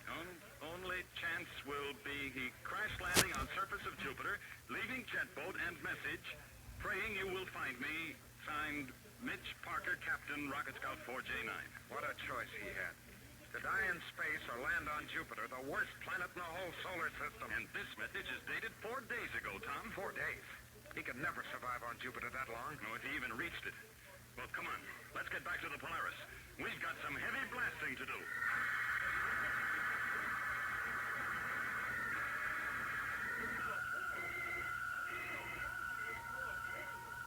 Hey, Roger. Roger. Yeah, what do you want, Astro? Any word from the skipper and Tom? They've been on that jet boat for 15 minutes now. I'll say there's word. The skipper just called me. They're on the way back, and he's ordered me to rack up a new heading. Straight for Jupiter. Jupiter? Oh, no. After all the times they've told us to avoid that planet like a plague? Manning, have you got that heading? Oh, yes, Captain Strong, but, But what, Manning? well, you're not serious, are you, sir? We're really going to land on Jupiter? Now, look, Captain Parker had to sit down on Jupiter. I'm sure he would have preferred a nice, warm, civilized place like Earth or Venus or Mars, but he had no choice. And if by some remote miracle he's been able to survive the storms, the cold, and the miserable freezing nights, we're going to find him. Is that clear? Yes, sir. Sure is, sir. Then man your stations. We blast in 1 minute.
a decision for all of us to make. There is reason to believe that Captain Parker is alive on Jupiter. The strength of the signal indicates he's somewhere in the area directly below us. Well, what are we waiting for, sir? Let's get him. Now, let me tell you a few things about Jupiter first, Manning. Even though it's a giant planet, it whirls on its axis like a top.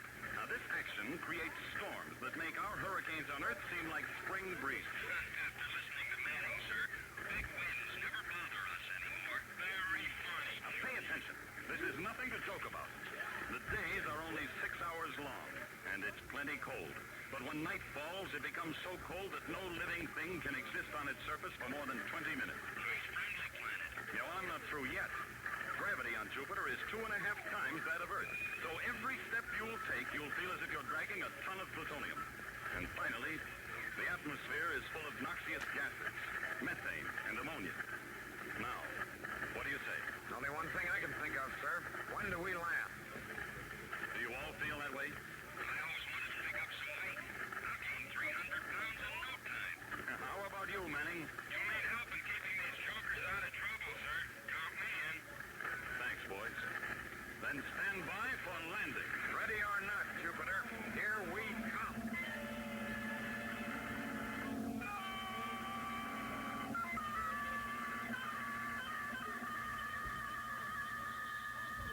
Well, we're down, sir. Oh, that was a rough one. You mean we made it? We're still in one piece? Yeah, Roger. Spaceman's luck was riding with us. I don't know how you did it, Captain Strong. I've been holding my breath for the last 30 seconds. I told you guys I'd bring you down okay. Thanks, Manning. All right, now let's get to work. Tom, see if you can raise Parker's ship. Aye, sir. Rocket Cruiser Polaris to Rocket Scout 4J9. Rocket Cruiser Polaris to Rocket Scout 4J9. Come in. Come in, Captain Parker. Nothing at all. Just a lot of electronic interference. I was afraid of that. Corbett and Manning, break out your thermal suits and storm gear. We'll have a look around outside. I'll meet you at the airlock. Aye, aye, sir. And don't forget your respirators.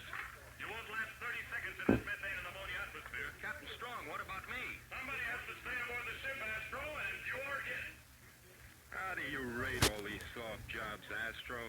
Doping off in here while we freeze out there on this overgrown iceberg. Turn off the space gas. If he told you to stay in here, you'd have griped your head off.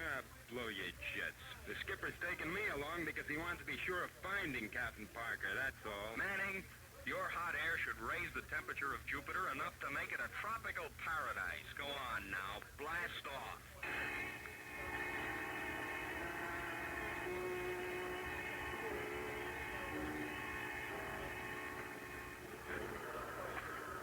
Captain, I'm beat. Can't we rest a while? My legs feel like dead weights. I can hardly drag them. Yeah. I'm in the same orbit, sir. All right. We'll stop for a minute. I'm tired myself. Oh, it's no wonder. We each weigh about 450 pounds. 450 pounds? I ought to start reducing. The only thing you ought to reduce is the size of your head. One more crank like that and I'll reduce the number you see. Now, you fellas at it again? I guess we're a little tired, sir. Sorry. Well, just rest here while I look around. What does he think he's going to see through that electronic viewer? All we're looking for is a bunch of static. This entire mission's been a wild goose chase from the start. So did Roger. The skipper's waving at us and pointing at something. Give me that viewer. Here. Yeah. I see it. It's a spaceship. Of all the flying luck, we found it. I don't believe it. Let me look. Jumping Jupiter. What do you know? I brought the Polaris right to it. Come on, boys. We have only 2 hours of daylight left. And that ship is just over a mile away. A mile? I can cover that in no second flat. Yeah, on Earth you can, but not on Jupiter. Let's go.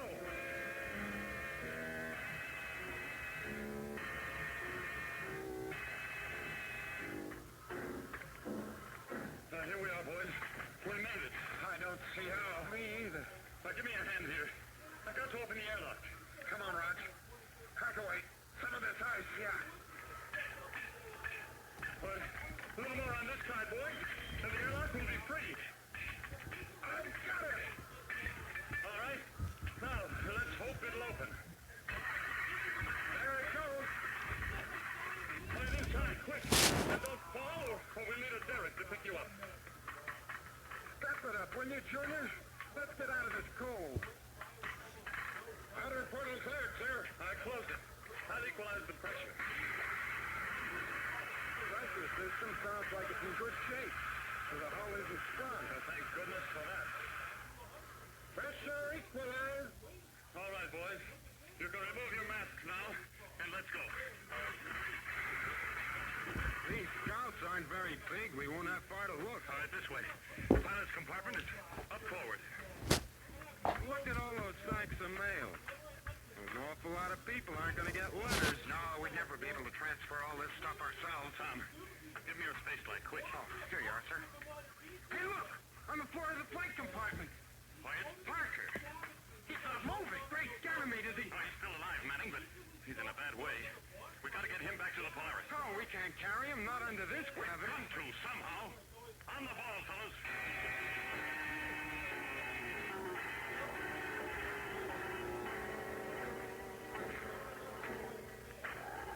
Hey, can't we stop a minute? This is murder. No, Manning. Keep moving. Every minute out here lessens Parker's chances. It's getting dark.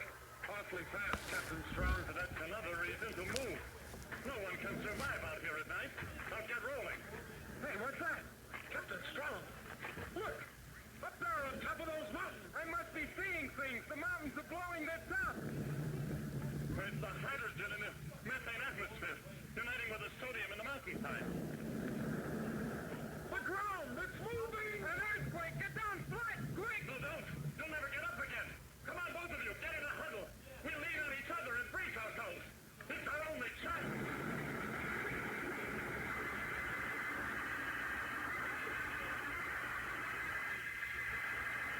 We'll return to the exciting adventures of Tom Corbett, Space Cadet, in just a moment. So stand by. Hold everything. Listen to the big news about the magic moving picture eye, brought to you by Kellogg's Pep. Fellas and girls, just ask Mom to buy Kellogg's Pep, and then you'll get the swellest prize you ever saw, a magic moving picture eye. Here's how the magic eye works. It's a gleaming plastic disc with a picture in the middle. When you hold the magic eye in your hand and tip it back and forth, the picture starts to move. Really move. Say, you'll have everybody guessing about your magic power. You'll see speeding trains, movie stars and sport champions like Bob Hope of Paramount Pictures and tennis star Bobby Riggs.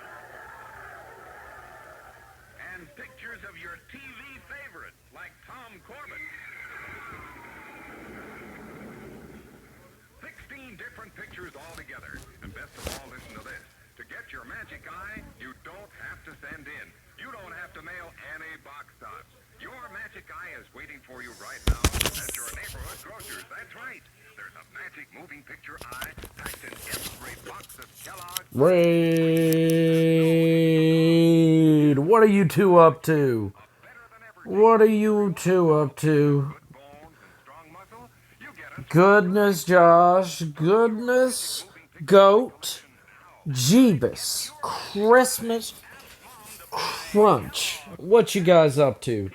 Oh, good. Oh, goodness gracious. Am I gonna have to get you with the chair? Oh, no. Not long work weeks. Oh, no.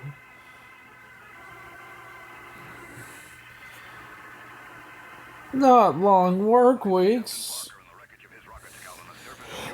Oh, I know how it feels, guys, but thank you for coming in for just a little bit. Well, if you need to go to bed. Oh no, not another store. I'm sorry. Guys, you guys are amazing for even stepping in. You guys are awesome. I do appreciate it. If you need to go to bed, go to bed. Woo! Woo! Get that slight little whoop.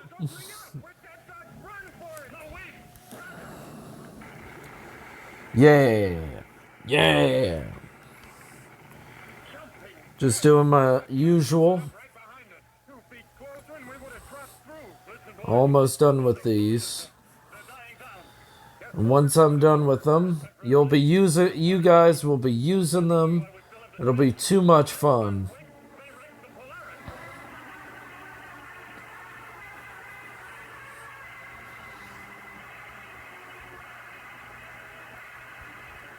But how was the stream, by the way? I hope it was great. Oh my gosh. My God. Thank you so much, Josh. That's so sweet of you. You didn't have to. Oh. That's good. What were you playing anyway? Oh.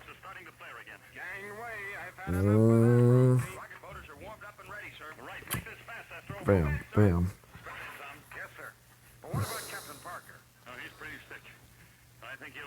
Overwatch! Winston yeeted himself off the map earlier on. It was fun as AF. That's awesome. I love that. That's great. Did you clip that?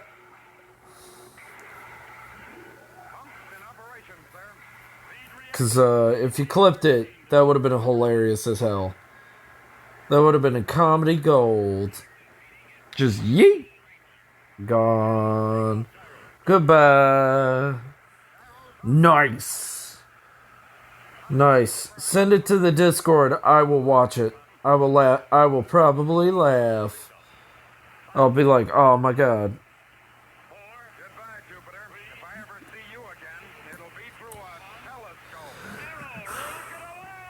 Rock away.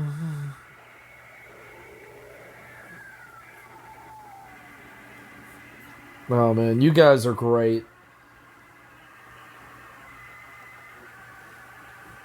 Okay, alright. Don't miss the next action-packed adventure with Tom Corbett and the Space Cadets on Tuesday. Oh my God, Tuesday. From the void in the mystery of the Space Station of Danger. What? The Space Station of Danger. Danger. Thrilling interplanetary adventure with Tom Corbett. Shit, yeah. Space Cadet. Kellogg's Pep, the build-up wheat cereal.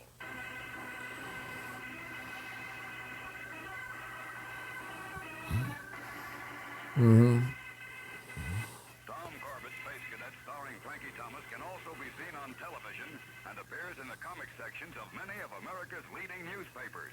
Look for it daily and in weekend editions. Featured in the cast are Al Markham as Astro, Jan Merlin, Yeah, she's just like, ugh, Captain Strong, we gonna fight now. We gonna fight now. I can't wait till you start streaming Go Pause. That'll be so much fun. Bran has the secret Kellogg's Raisin Bran. No. Oh God, the old commercials. Oh, I've heard this commercial way too much, and I'm done with it. I'm done.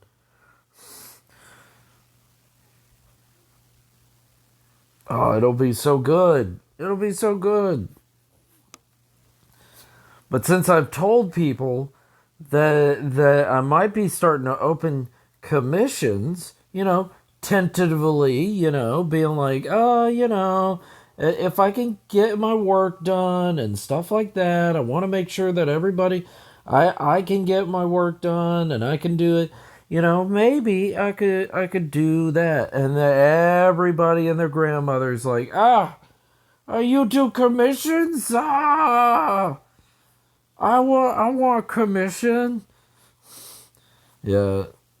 Tentatively, I would try my best to open up commissions. As long as I can get everything done.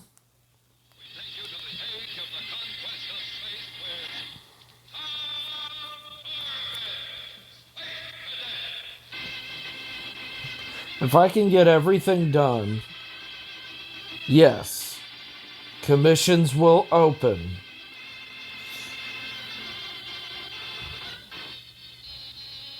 TOS, terms of service.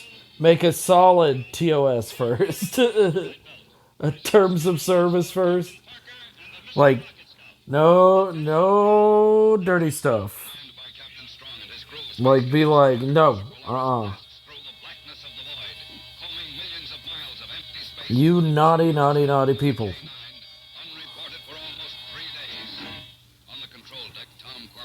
I know you dirty people. Tracking down every target on the radar scanners, checking every wandering meteor. But as the hours pass, the search seems to grow more and more hopeless. And the reports from Roger Manning on the radar bridge topside become more and more discouraging. Control deck eye. Go ahead, Roger. Nothing in this area, Tom. Not even space does. Did we cover this whole sector? Backwards and forwards and inside out. All right. Stand by. Right. You know, I see that as well. You think that it's common sense. And then people surprise you all the time. You're just like, wow.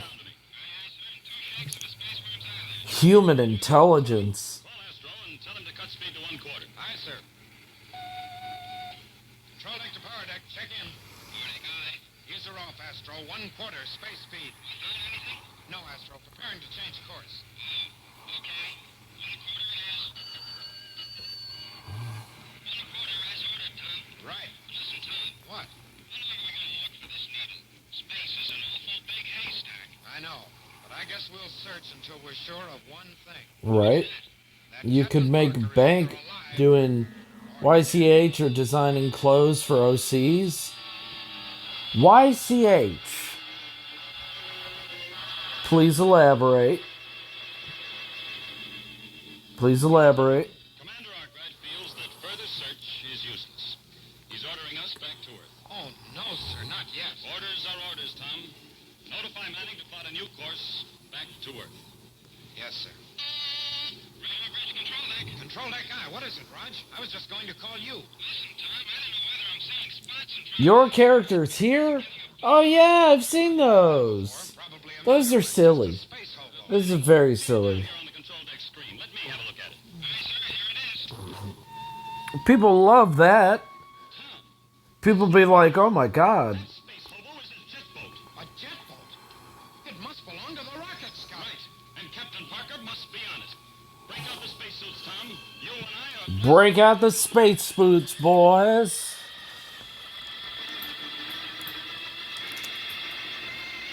Alright.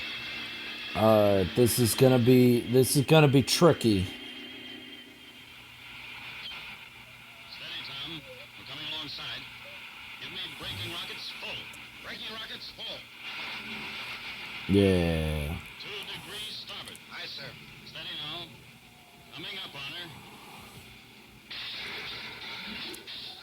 Magnetic couplers. Yeah. I see I fucked up already, but that's okay. I didn't... Ready to go aboard, sir. Right. I'll open the airlocks. You ever look at the picture and be like, Portal, sir. I have done so well, and then you see a problem already, and you're like, fuck. Piss. Damn it. Okay, we're over now. Parker! Parker! See him anywhere, sir? No. Parker! Parker, where are you? Pilot's compartment is empty, sir. So is the rest of the cabin. Right? The boat is empty. Empty. Then what happened to Captain Parker?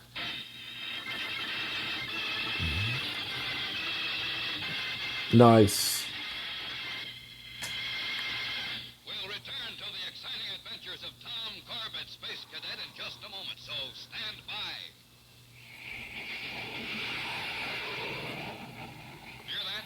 Do you know what that sound is? It's a pioneer of the skies, striking out for new worlds to conquer. You're listening to the blazing roar of a jet plane. You fellas and girls, when you grow up, there will be new frontiers to conquer, new challenges, new discoveries in the air age of tomorrow. When the time comes, will you have what it takes to be a jet pilot? Well, the smart thing to do is to start your training now. Learn all the different kinds of jets. And what's more important, keep yourself in top-notch trim. That's where Kellogg's Pep can help you. Kellogg's Pep is more than just a swell-tasting cereal. Kellogg's Pep supplies you with important food values.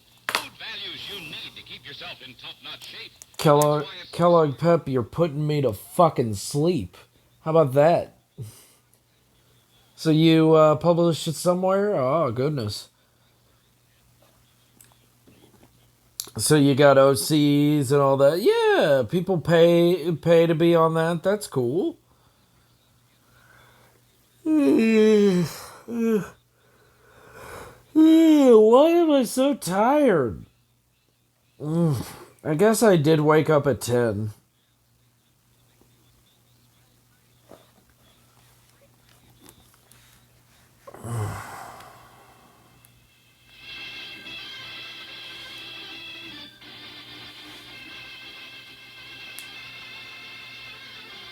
Yeah, it is pretty good if you can just be like, yeah, you can add your characters here, but you gotta add everybody else's.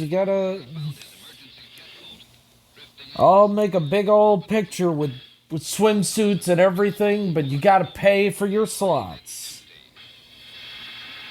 What do you suppose could have happened to him, Captain Strong? Think he abandoned ship? No, not at all. As a matter of fact, I don't think... What? The food lockers are still full of emergency rations. Well, there's water in the tanks. The oxygen supply is full. Then maybe the boat was launched by accident. No, hardly. The controls are set for automatic flight in what looks to me like a wide orbit around Jupiter. Then Parker simply jettisoned the boat? Yes, but for a reason, of course. He was leaving it as a sort of marker or signpost. Hey, not bad. But then he should have left some kind of a message. Oh, he did. Right here on the control panel, in the logbook. What's he say? Rocket Scout 4J9 hit by meteor. Losing reaction mass. Communications out. Only enough fuel left to reach Jupiter. Jupiter? Oh, no, he didn't. Only chance will be he crash landing on surface of Jupiter, leaving jet boat and message, praying you will find me, signed Mitch Parker, Captain, Rocket Scout 4J9. What a choice he had. To die in space or land on Jupiter, the worst planet in the whole solar system. And this message is dated 4 days ago, Tom. 4 days? He could never survive on Jupiter that long. No, if he even reached it. Well, come on. Let's get back to the Polaris. We've got some heavy blasting to do. All right. Got some heavy blasting. Yeah, that'll be fun. Sometimes people will pay artists to design art. Artists to design an outfit or two for their OC to wear. I've seen Squid Biscuit do something like that. Squid Biscuit? Who the fuck is Squid Biscuit? I'm very confused who the Squid Biscuit is, but they're probably fun. Who the fuck is Squid Biscuit? Who the hell? No, they're probably a nice person. They're probably great. They're probably a good artist. Probably great artist. I could get people to get stuff for their OCs, just being like, I want my character to wear this and stuff like that. You know what? If they want it, they want it. You know. Control that guy.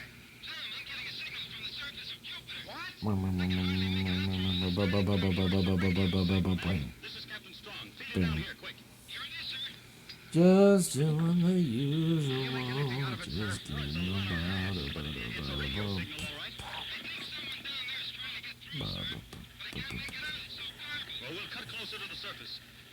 Oh yay, too much fun, D-Sorts. I'm having so much fun. With me, Zoid, your good friend, Zoidberg. We're having too much fun. This is the strongest the signal has been. Too much fun. Tell Astro and Manning to stand by their intercoms. I want to talk to all of them. Attention crew, stand by. Skipper wants to talk to us. Astro standing by. What's up, Jordan? Stop wasting time, Rod. You'll find out soon enough. Making noises like a real headshot again. All right, fellas, pay attention. Now, this is a decision for all of us to make. There is reason to believe that Captain Parker is alive on Jupiter. The strength of the signal indicates he's somewhere in the area directly below us. Well, what are we waiting for, sir? Let's get him. Now, let me tell you a few things about Jupiter first, Manning. Even though it's a giant planet, it whirls on its axis like a top. Now, this action creates storms that make our hurricanes on Earth seem like spring breezes. I mean, look, I do have a naughty account, so, I mean, I'm not saying no, but for right now, I mean, the answer is no. I mean, right now.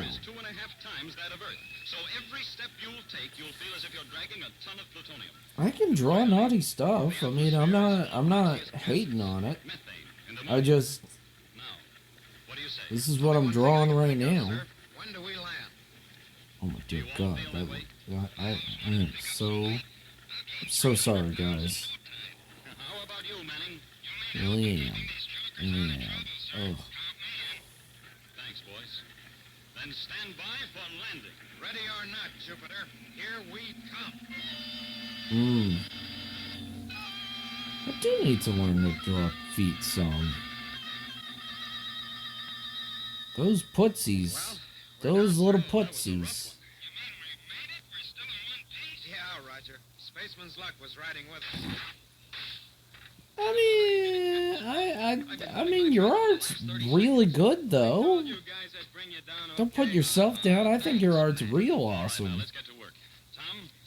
You probably draw lots of porn for people. People are like, oh man, I need that porn. What do you mean? Okay, I mean, yeah, you're welcome. You're awesome. You got great art. You got amazing art. Break out your thermal suits and storm gear. We'll have a look around outside. I'll meet you at the airlock. Aye, aye. And don't forget your respirators.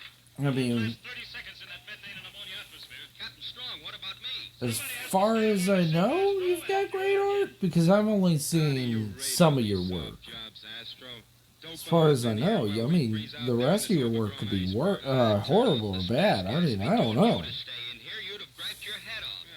I don't know. I mean, I'm just going off what I've seen so far. It's pretty good. Pretty darn good. Hot air should raise the temperature of Jupiter enough to make it a tropical paradise. Go on now, blast off. Your shading is great.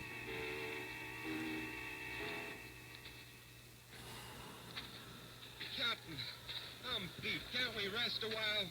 My legs feel like dead weights. I can hardly drag them. Yeah. I'm in the same orbit, sir. How could I? How dare I? That's no wonder. Oh, you're welcome. 450 pounds. 450 pounds? You got any new projects you're working on or anything like that? Size of your head. One more crack like that and I'll reduce the number. What's your prices anyway? I guess we're a little tired, sir. Sorry. Oh, okay. Just rest here. All right, if you go to bed, go to bed. Well, I'll talk to you later. You know you're awesome.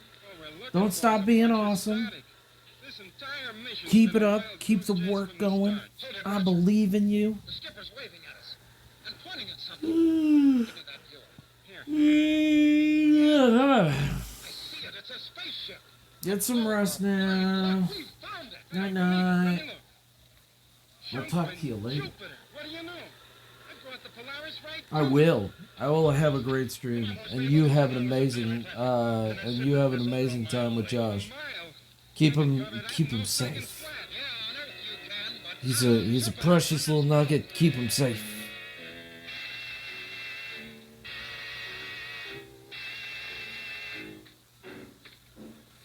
Here we are, boys. We made it. I don't see how. Me either. Now, give me a hand here. I got to open the airlock. Come on, Raj. Crack away. Some of this ice. Yeah. A little more on this side, boys, and the airlock will be free. I've got it. All right. Now, let's hope it'll open. There it goes. Try this side, quick. And don't fall, or we'll need a derrick to pick you up. Step it up, will you, Junior? Let's get out of this cold. Outer portal cleared, sir. I'll close it. I'll equalize the pressure. Pressure system sounds like it's in good shape, so the hull isn't sprung. Thank goodness for that. Pressure equalized. All right, boys. You can remove your masks now, and let's go. These scouts aren't very big. We won't have far to look. All right, this way. Pilot's compartment is up forward. Look at all those sacks of mail. An awful lot of people aren't going to get letters. No, we'd never be able to transfer all this stuff ourselves. Tom, give me your space light, quick. Oh, here you are, sir. Hey, look! On the floor of the flight compartment. Why, it's Parker. He's not moving. Great Ganymede, is he? Oh, he's still alive, Manning, but he's in a bad way.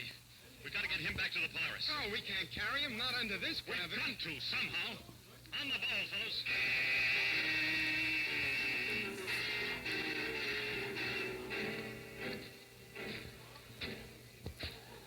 Hey, can't we stop a minute? This is murder. No, Manning.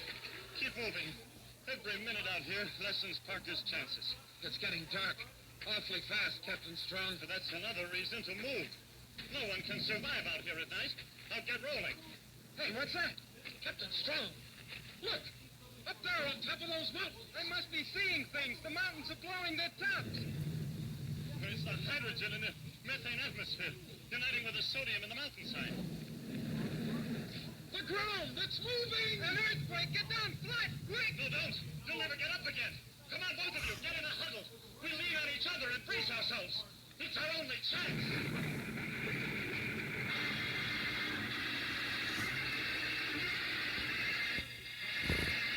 We'll return to the exciting adventures of Tom Corbett, Space Cadet, in just a moment.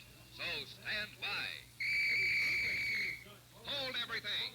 Listen to the big news about the magic moving picture eye, brought to you by Kellogg's Pep. Fellas and girls, just ask Mom to buy Kellogg's Pep, and then you'll get the swellest prize you ever saw, a magic moving picture eye. Here's how the magic eye works. It's a gleaming plastic disc with a picture in the middle. When you hold the magic eye in your hand and tip it back and forth, the picture starts to move. Really move. Say, you'll have everybody guessing about your magic power. You'll see speeding trains, movie stars and sport champions like Bob Hope of Paramount Pictures and tennis star Bobby Riggs. And pictures of your TV favorites like Tom Corbett. 16 different pictures altogether. And best of all, listen to this. To get your magic eye, you don't have to send in. You don't have to mail any box tops. Your magic eye is waiting for you right now at your neighborhood grocer's. That's right. There's a magic moving picture eye packed in every box of Kellogg's Pep, free, at no extra cost. Yes, at the same time that you get a better-than-ever tasting cereal that helps you to have good bones and strong muscle, you get a swell prize, too. Start your magic moving picture eye collection now. That's right. Get your magic eye. Ask Mom to buy Kellogg's Pep. P-E-P. Pep.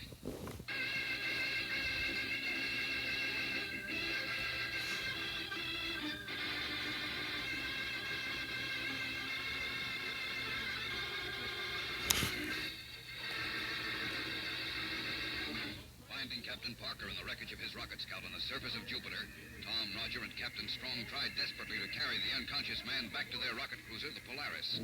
But they have to fight the overwhelming gravity force on the planet. Gravity that adds almost 300 pounds to their weight, making each step a tremendous effort. Then suddenly, halfway back to the Polaris, the surrounding mountains seem to explode, and the ground heaves and shakes beneath their feet. Hang on, boys. Try not to fall down. This planet's gone crazy. How long will this last, Captain Strong? There's no way of telling. Maybe seconds. Maybe hours. Captain, I can't take much more of this. Well, you've got to, Manning. Hey, look! The ground is opening up. We're dead ducks. Run for it. No, wait.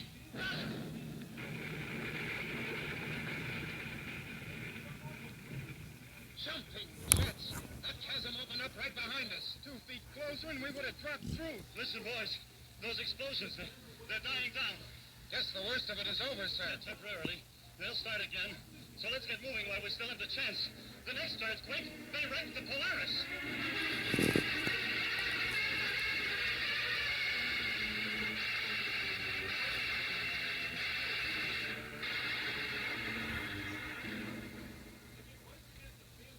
By the rings of Saturn, I never thought you fellas would make it. What's the matter? Think we're a bunch of sissies? Hey, what's the matter with you, Roger? You're talking like you had a mouthful of hot potatoes. My face, it's just cold, that's all. I haven't thawed out yet. Well, at last we found something to keep him quiet. All right, boys. All right. Man your stations. Those mountain tops are starting to flare again. Gangway, I've had enough of that routine. Rocket motors are warmed up and ready, sir. Right. Make this fast, Astro. You bet, sir. Strap in, Tom. Yes, sir. But what about Captain Parker? Oh, he's pretty sick. I think he'll pull through. He's asleep now down in my cabin. All right, now. Stand by for blast-off. Attention, crew. Stand by for blast-off. Radar bridge manning ready. Power deck, Astro ready. Energize the cooling pumps. Pumps in operation, sir. Feed reactants. Make it D13 to counteract the gravity. Reactant reading at D13 rate, sir. Switch in takeoff gyros. Arrows on, sir. Honestly, Skipper, I never thought we'd ever get off Jupiter alive. Tom, I had some very strong doubts myself. 5 seconds to blast off. 4. Goodbye, Jupiter. If I ever see you again, it'll be through a telescope. 0. Rocket away!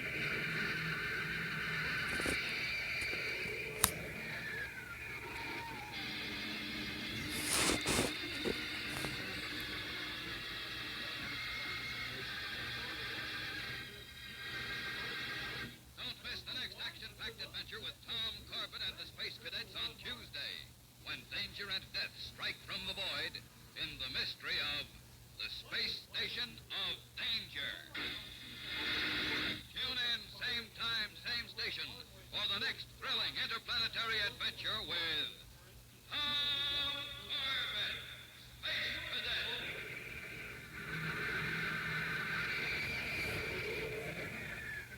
Brought to you by Kellogg's Pep, the build-up wheat cereal.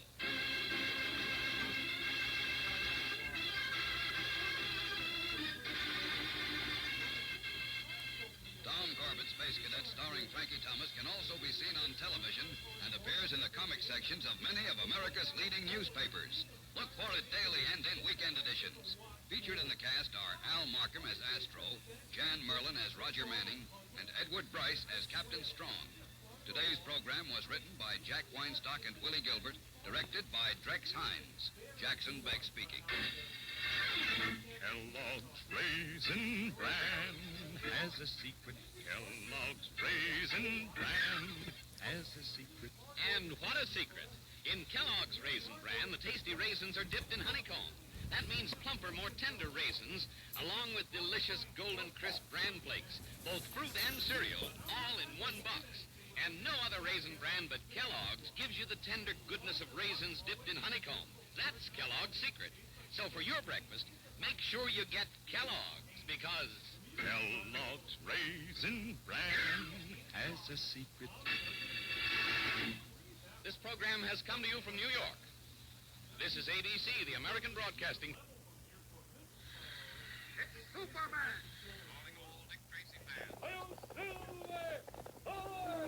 The Green Hornet. Tarzan. Pull up your imagination. It's time for Radio Superheroes. On this edition, we'll rocket off to interstellar space on Tom Corbett, Space Cadet. Don't go away. All the thrills begin right after these messages. Stan Freeberg here. The Radio Spirits catalog features thousands of cassettes and CDs of old-time radio. Call right now and Radio Spirits will send you their latest catalog absolutely free. Call Radio Spirits right now at 1-800-RADIO-48. That's 1-800-723-4648.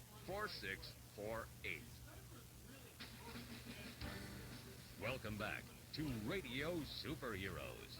It's time now for a futuristic adventure with Tom Corbett, Space Cadet. For years in comic books, newspaper strips, and on radio and TV, Tom Corbett and his sidekick Roger Manning piloted their spaceship Polaris in search of evildoers in interstellar space. Last time, we began the two-part story, Rocket into Danger. Here's part 2 now of Tom Corbett, Space Cadet. Tom Corbett, Space Cadet.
unreported for almost 3 days.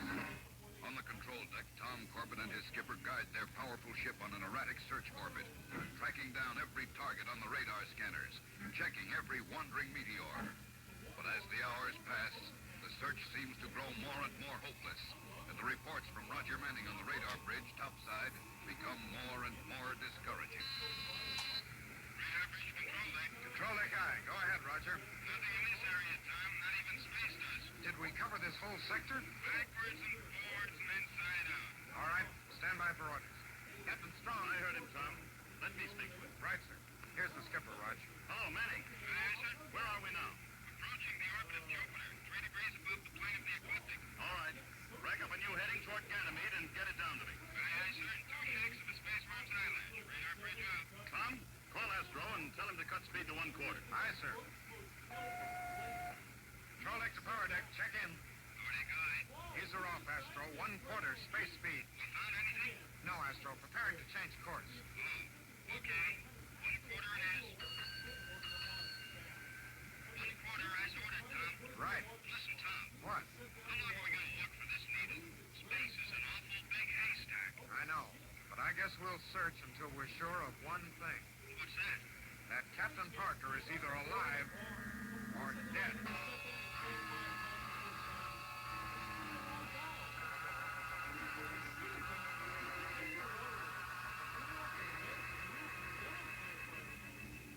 Well, Tom, Commander Arkwright feels that further search is useless.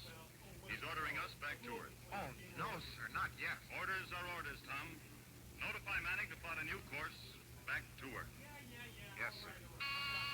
Radar bridge control deck. Control deck aye. What is it, Raj? I was just going to call you. Listen, Tom, I don't know whether I'm seeing spots in front of my eyes or not, but I'm getting a blip on my scanner. Well, you've had them before. Probably a meteorite. Just a space hole. Manning, feed it down here on the control deck screen. Let me have a look at it. Aye, sir. Here it is. Tom, that's no meteor. That space hobo is a jet boat. A jet boat? It must belong to the rocket scout. Right. And Captain Parker must be on it. Break out the spacesuits, Tom. You and I are blasting over there in our own jet boat to take a look.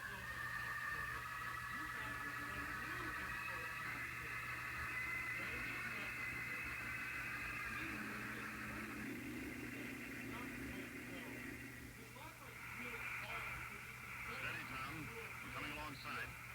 Give me braking rockets full. Braking rockets full. 2 degrees starboard. Aye, sir. Steady now. Coming up on her. Magnetic couplers. Nice work, Tom. Our airlocks are in conjunction. Cut all jet power. All ready to go aboard, sir. Right. I'll open the airlocks.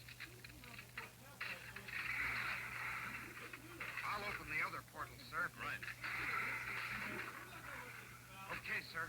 We can climb in. Come on. Be careful, Tom. Okay, we're over now. Parker! Parker! See him anywhere, sir? No. Parker! Parker, where are you? Pilot's compartment is empty, sir. So is the rest of the cabin, Tom. The boat is empty. Empty? Then what happened to Captain Parker?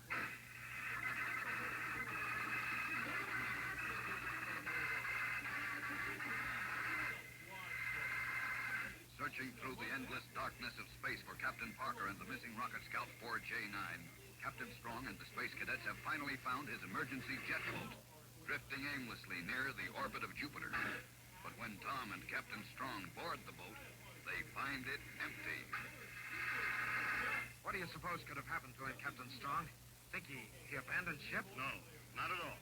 As a matter of fact, I don't think Parker ever blasted off in this boat. What? The food lockers are still full of emergency rations. Well, there's water in the tanks. The oxygen supply is full. Then maybe the boat was launched by accident. No, hardly. The controls are set for automatic flight in what looks to me like a wide orbit around Jupiter. Then Parker simply jettisoned the boat? Yes, but for a reason, of course. He was leaving it as a sort of marker or signpost. Hey, not bad. But then he should have left some kind of a message. Oh, he did. Right here on the control panel, in the logbook. What's he saying? Rocket Scout 4J9 hit by meteor, losing reaction mass, communications out, only enough fuel left to reach Jupiter. Jupiter? Oh, no, he didn't. No, only only chance will be he crash landing on surface of Jupiter, leaving jet boat and message, praying you will find me, signed Mitch Parker, Captain, Rocket Scout 4J9. What a choice he had. To die in space or land on Jupiter, the worst planet in the whole solar system. And this message is dated 4 days ago, Tom. 4 days? He could never survive on Jupiter that long. No, if he even reached it. Well, come on. Let's get back to the Polaris. We've got some heavy blasting to do.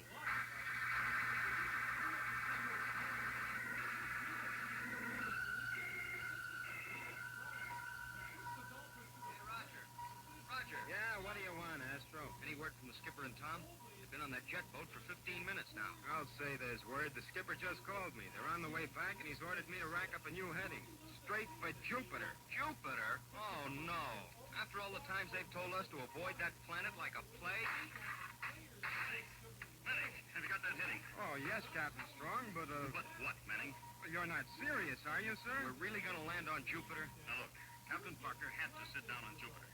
I'm sure he would have preferred a nice, warm, civilized place like Earth or Venus or Mars, but he had no choice. And if by some remote miracle he's been able to survive the storms, cold, and the miserable freezing nights, we're going to find him. Is that clear? Yes, sir. Sure is, sir. Then man your stations. We blast in 1 minute.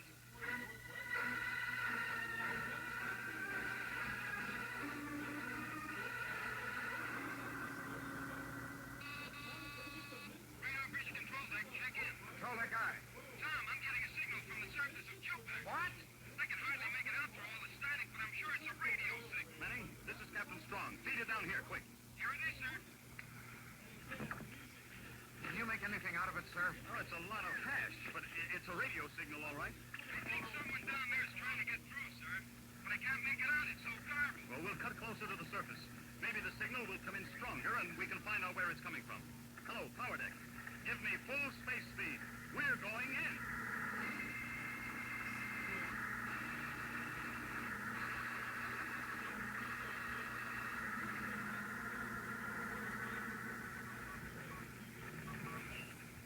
This is the strongest the signal has been. Parker must be on Jupiter somewhere. Tom, tell Astro and Manning to stand by their intercoms. I want to talk to all of you. Aye, sir. Attention, crew. Stand by. Skipper wants to talk to us. Astro standing by. What's up, Junior? Stop wasting time, Rod. You'll find out soon enough. My, making noises like a real hotshot again. All right, fellas, pay attention. Now, this is a decision for all of us to make. There is reason to believe that Captain Parker is alive on Jupiter. The strength of the signal indicates he's somewhere in the area directly below us. Well, what are we waiting for, sir? Let's get him. Now, let me tell you a few things about Jupiter first, Manning. Even though it's a giant planet, it whirls on its axis like a top. Now, this action creates storms that make our hurricanes on Earth seem like spring breezes. After listening to Manning, sir, big winds never bother us anymore. Very funny. Now, pay attention. This is nothing to joke about. The days are only 6 hours long, and it's plenty cold. But when night falls, it becomes so cold that no living thing can exist on its surface for more than 20 minutes. Nice friendly planet. Yeah, well, I'm not through yet. Gravity on Jupiter is 2.5 times that of Earth. So every step you'll take, you'll feel as if you're dragging a ton of plutonium. And finally, the atmosphere is full of noxious gases, methane and ammonia. Now, what do you say? Only one thing I can think of, sir. When do we land? Do you all feel that way? I always wanted to pick up some weight. I'll gain 300 pounds in no time. How about you, Manning? You need help in keeping these jokers out of trouble, sir. Count me in. Thanks, boys. Then stand by for landing. Ready or not, Jupiter, here we come.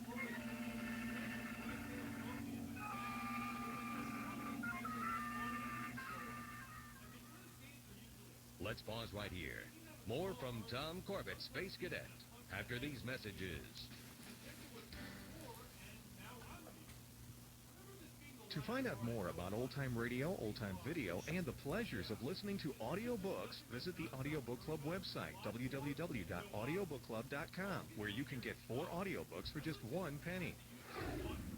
MediaBay.com. Welcome back to Radio Superheroes. Now for the conclusion to Tom Corbett, Space Cadet.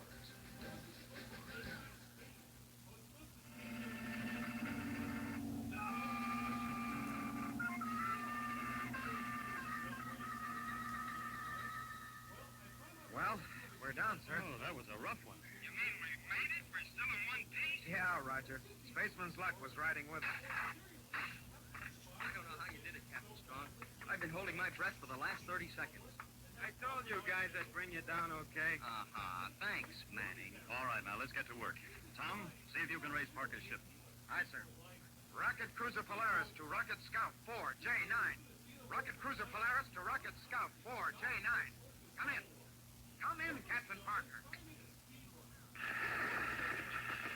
Nothing at all, sir. Just a lot of electronic interference.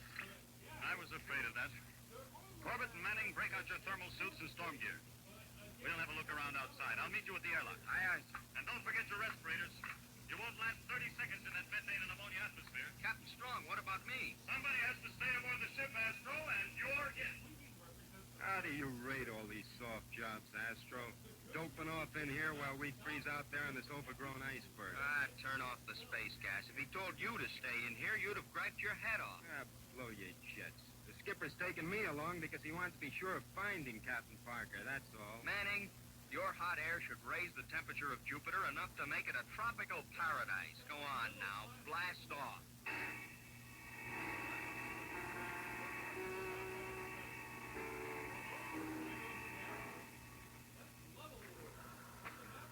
Captain, I'm beat. Can't we rest a while? My legs feel like dead weights. I can hardly drag them. Yeah. I'm in the same orbit, sir. All right. We'll stop for a minute. I'm tired myself. Oh, it's no wonder. We each weigh about 450 pounds. 450 pounds?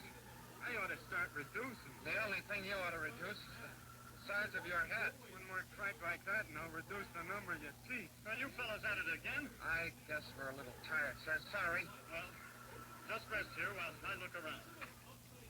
What does he think he's going to see through that electronic viewer? All we're looking for is a bunch of static. This entire mission's been a wild goose chase from the start. Hold it, Roger. The skipper's waving at us and pointing at something. Give me that viewer. Here. Yeah. I see it. It's a spaceship. Of all the flying luck, we found it. I don't believe it. Let me look. Jumping Jupiter. What do you know? I brought the Polaris right to it. Come on, boys. We have only 2 hours of daylight left. And that ship is over a mile away. A mile? I can cover that in no seconds flat. Yeah, on Earth you can, but not on Jupiter. Well, let's go.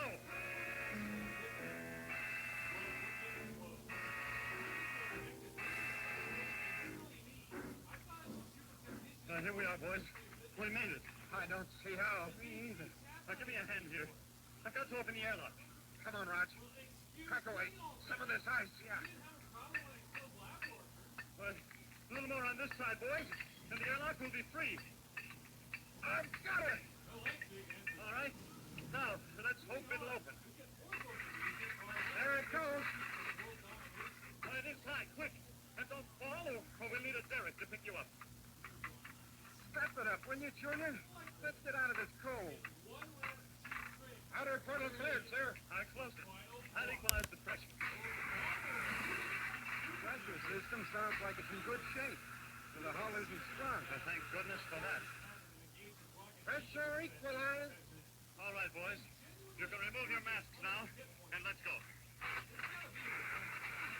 These scouts aren't very big. We won't have far to look. All right, this way. Pilot's compartment is up forward. Look at all those sacks of mail. An awful lot of people aren't going to get letters. No, we'd never be able to transfer all this stuff ourselves. Tom, give me your space light, quick. Oh, here you are, sir. Hey, look! On the floor of the flight compartment. Why, it's Parker. He's not moving. Great Ganymede, is he? Oh, he's still alive, Manning, but he's in a bad way. We've got to get him back to the Polaris. Oh, we can't carry him, not under this We've gravity. got to, somehow. On the ball, fellas.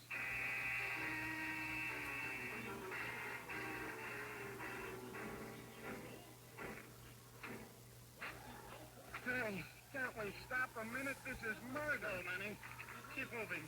Every minute out here lessens Parker's chances. It's getting dark. Awfully fast, Captain Strong. But that's another reason to move. No one can survive out here at night.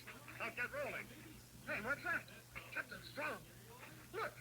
Up there on top of those mountains. I must be seeing things. The mountains are blowing their tops. It's the hydrogen in the methane atmosphere, uniting with the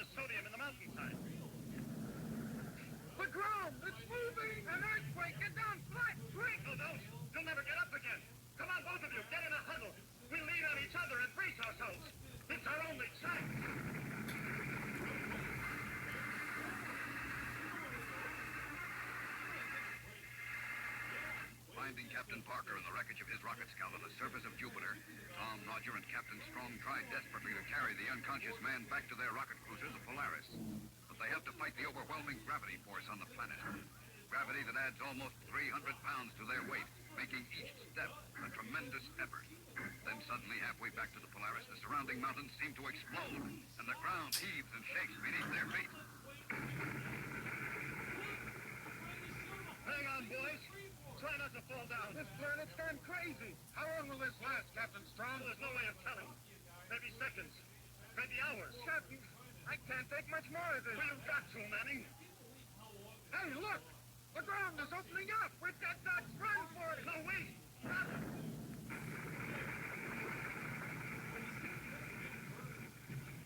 Jumping jets! That chasm opened up right behind us. 2 feet closer and we would have dropped through. Listen, boys. Those explosions, they're dying down. Guess the worst of it is over, sir. Temporarily. They'll start again. So let's get moving while we still have the chance. The next earthquake may wreck the Polaris.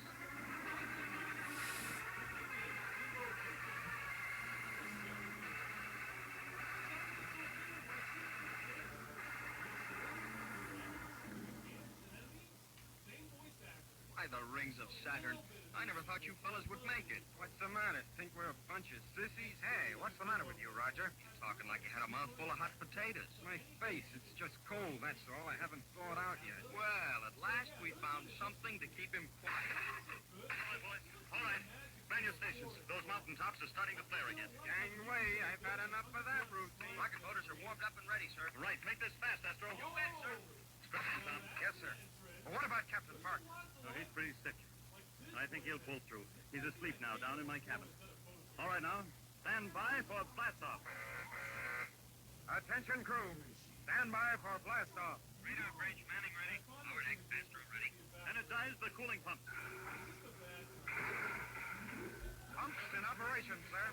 Feed reactants. Make it D13 to counteract the gravity. Reactant reading is D13 right, sir. Switch in takeoff gyros. Gyros on, sir. Honestly, Skipper, I never thought we'd ever get off Jupiter alive. I had some very strong doubts myself. 5 seconds to blast off. 4. Goodbye, Jupiter. If I ever see you again, it'll be through a telescope. 0. Rocket away!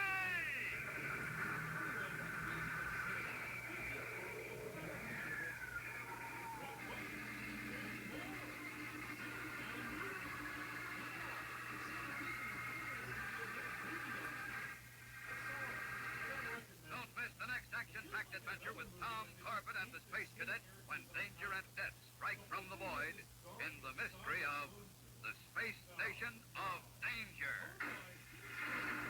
Tune in, same time, same station, for the next thrilling interplanetary adventure with Tom Corbett, Space Cadet.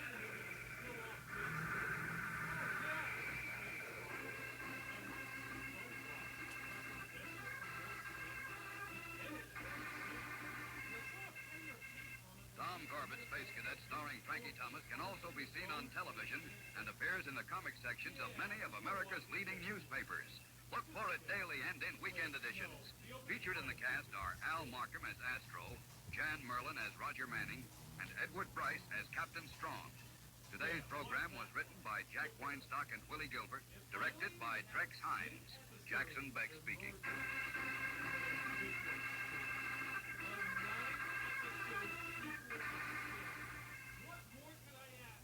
And that's part 2 of Rocket into Danger on Tom Corbett, Space Cadet, as originally broadcast January 17th, 1952. I'll tell you which radio superhero is scheduled for our next show right after these messages. Dimension. George Burns and Gracie Allen. Hopalong Cassidy. Edgar Bergen. John and Blanche Bickerson. The Whistler. Choose from among thousands of downloadable old-time radio shows and spoken word titles at MediaBay.com. The best voice on the net. Yeah. Next week on Radio Superheroes, we'll meet Special Agent David Harding on David Harding Counter Spy. So don't miss it. Radio Superheroes is produced by Carl Amari and Roy Pakatish for Radio Spirits and Dick Brescia Associates. This is Chris Eric Stevens speaking. Copyright 2001 Radio Spirits.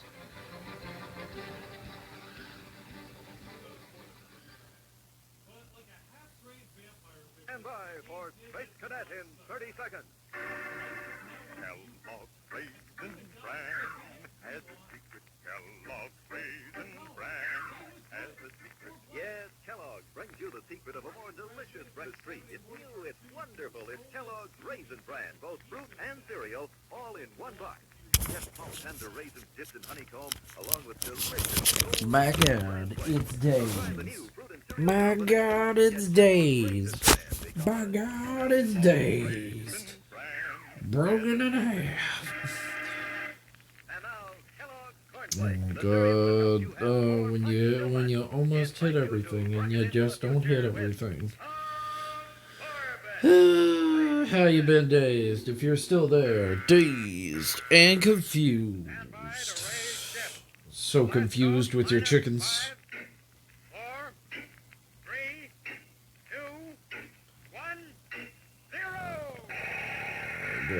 Hit this correctly. So yes, this is what I'm doing. You know the fucking deal.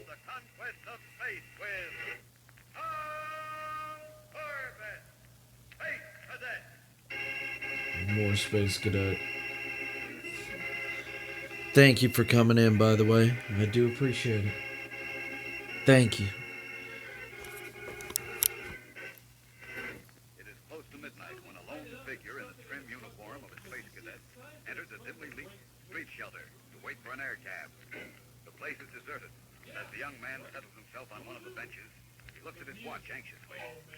After a few moments, a small ferret-faced man sidles in from the street, his eyes the cadet furtively.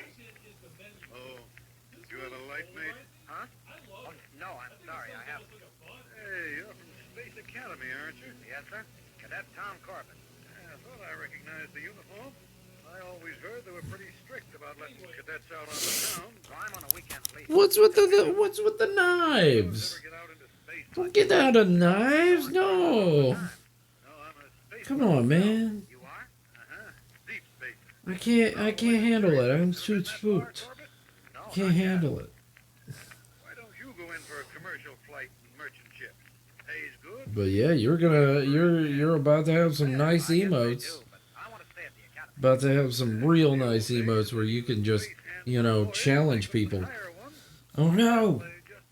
This is a stick up, oh no! There is no meme. This is just a threat. I love that. I love that. Click, click. There is no meme. This is just a threat. Click, click. Gets me every time. Makes me chuckle so good.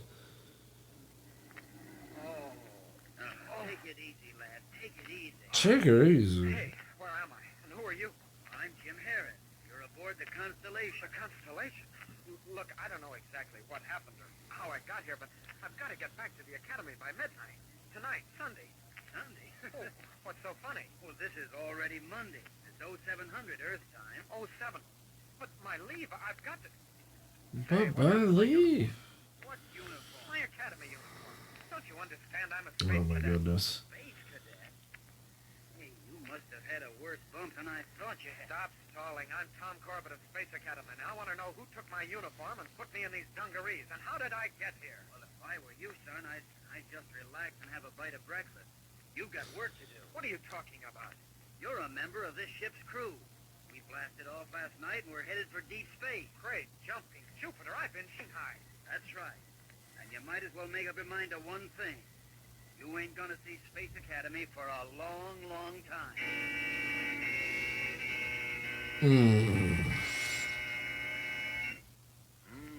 But I hope you're doing good, Dazed. If you're getting sleepy, go to bed. I'm feeling sleepy as well. but I wanted to get at least some work done on this. I wanted to get at least a little bit of this done. Just a tiny bit. Morning chow always means Kellogg's cornflakes time to us. And how we go for 'em here at Space Academy. The trick is to get to the table before that box is empty. And you don't want to lose any time getting at those Boy. Kellogg's cornflakes. Let me tell you, they help you make a quick blast off because Kellogg's cornflakes are Baby.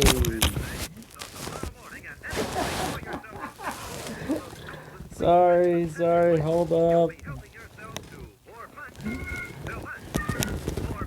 My rabbit has stolen my chips. Hold up. He is a bad boy.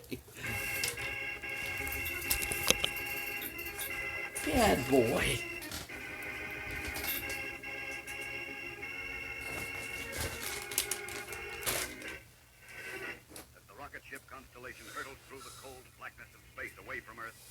You had carrots right there the whole time, you little bastard. You little bastard. He stole my chips, guys. He stole my fucking chips. My rabbit he climbed up to my thing and he just stole my damn chips. No, my rabbit. My rabbit went and stole my chips. There's my pen. Stole my pickle chips. Big old rabbit. Rabbit. Big old rabbit. He big rabbit. He big silly boy. I love him. He stood up and he stole my pickle chips. He's like, these are mine. These are mine. And I'm like, he is a butt. He is a big old butt, and he deserves nothing but spankings, but I can't help it, so I give him chips. I give him chips, and I give him pickles, pickle chips, and then I give him carrots. He gets the carrots. He big boy with carrots.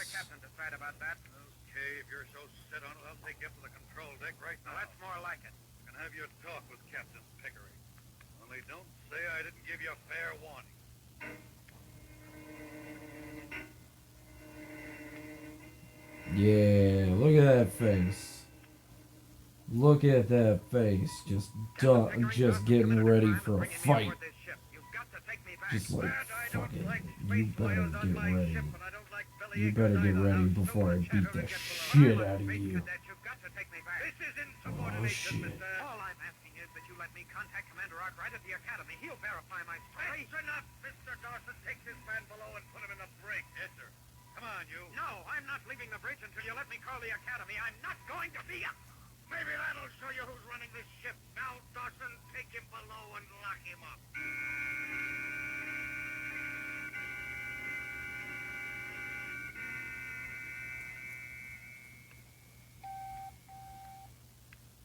Commander Arkwright here. Lieutenant Saunders reporting, sir. Oh, yes, Saunders.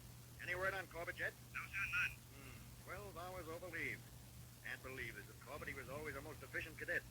But this is serious. Yes, sir. Captain Strong has a request to Look at how many space cadets have they lost. Well, I think cadet, I don't think like a full officer. So, Jesus. It'll just be like, I guess he's AWOL then. Fuck you. Fuck me. This motherfucker's AWOL.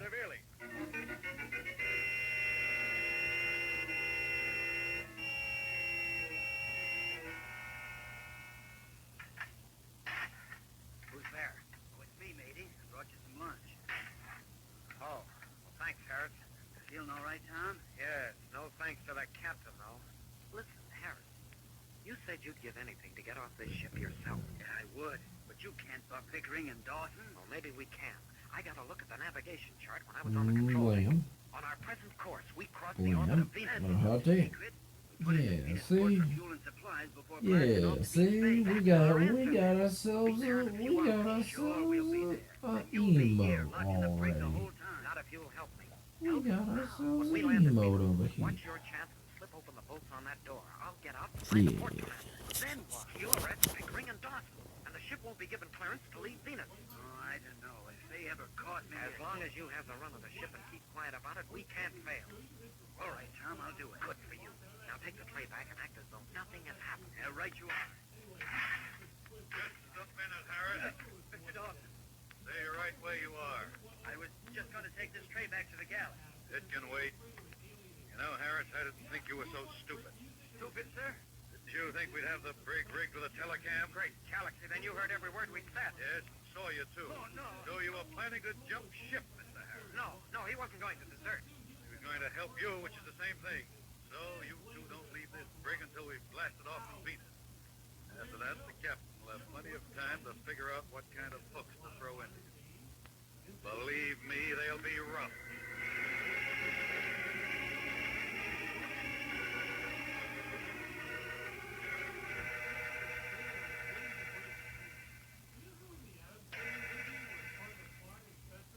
Well, Saunders, any report on Corbett yet? Only one from Captain Strong, sir. He's checked the passenger and crew manifests of every ship that has blasted off since Sunday. Corbett's not on any of them. Anything else? Yes, sir. Cadets Manning and Astro request permission to continue their investigation on off-duty hours. Very well. But I want Corbett's listing changed from overleave to AWOL. Notify all Earth police to that effect at once. We've got to find him fast.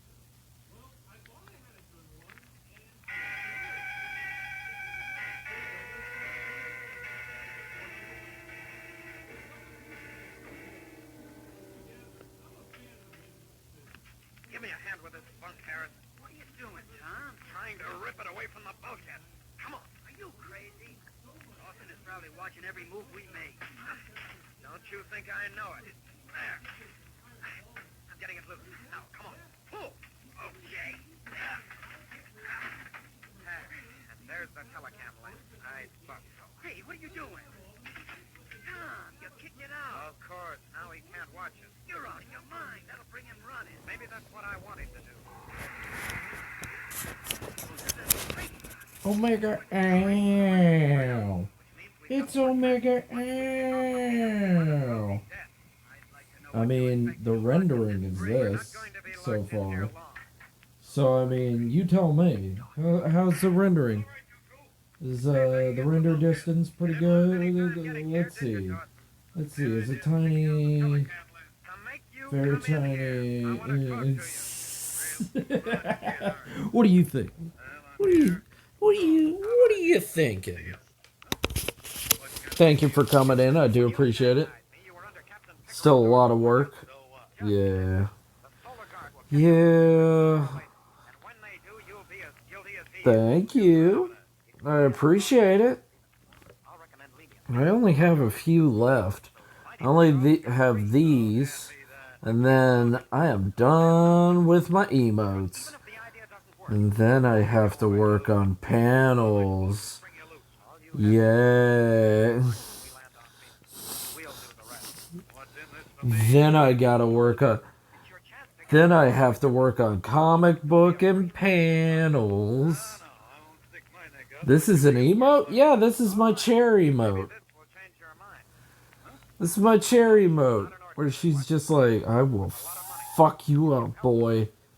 I will fuck your world up, bro.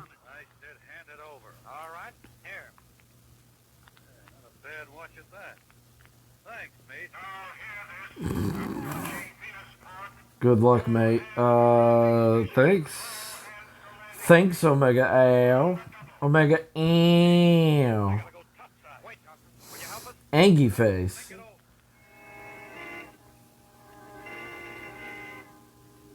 So repulsed. Oh my goodness. Oh my goodness. Omega Ow. We've been on the ground for over 3 hours now. How much longer before we blast off again, Harris? 15 minutes. Let's see. Omega Ow. 10 hours ago. How was the Yakuza? How is the Yakuza? Or are you getting ready for sleeps? If you're getting ready for sleeps, it's all good. I ain't gonna be mad.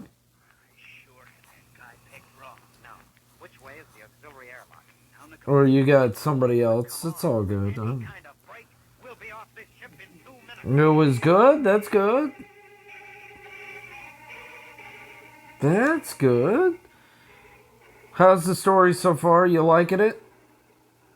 I hopped in for a second. I literally hopped in for a minute. Watched some guy get punched in the face. And then I was like, oh yeah. Everything's going all according to plan. Somebody got punched in the face. Am I crazy? If I'm crazy, I'm sorry. Omega. Ow.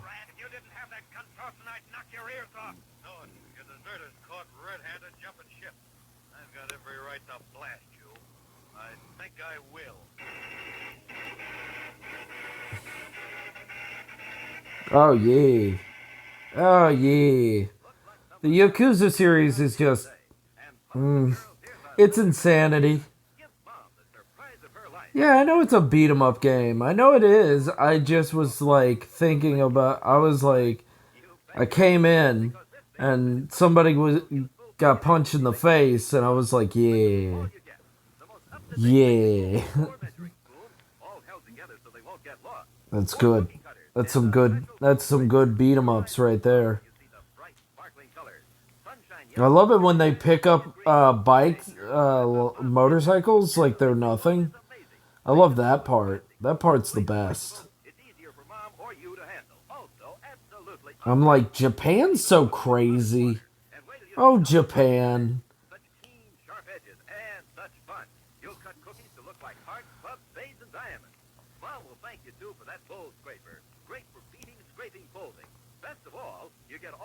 Shit. That's a difficulty right there. I couldn't. What? You don't hate yourself. You just hate. You have to show them. You have to show them dominance. You don't hate yourself. You are dominating it. You will feel the weight of the difficulty on your shoulders.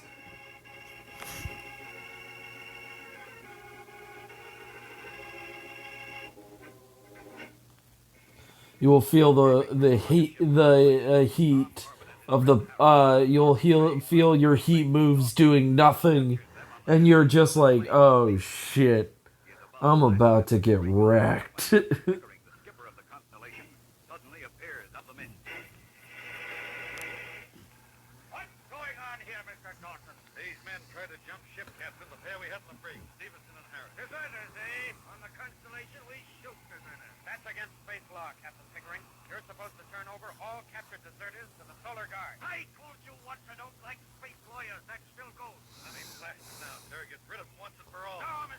Will definitely fail.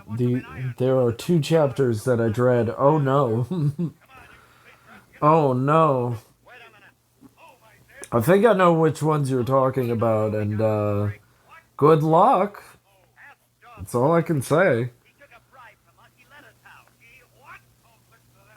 The final one. Pick up a gun, and then it's just gun Kiryu. There is no joke. Only gun Kiryu. Bang, bang, bang. New kitchen gun.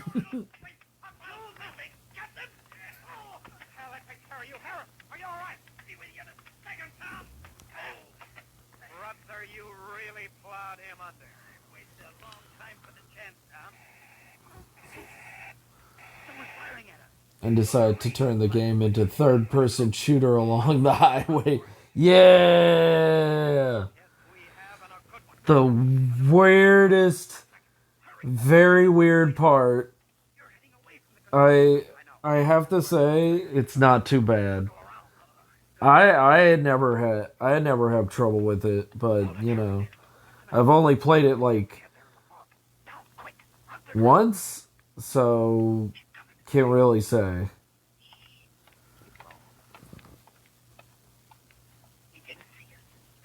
Never mind. Kidua doesn't kill. Yeah. Yeah, okay. Alright, okay. Alright, Batman purist. Kidua is too pure.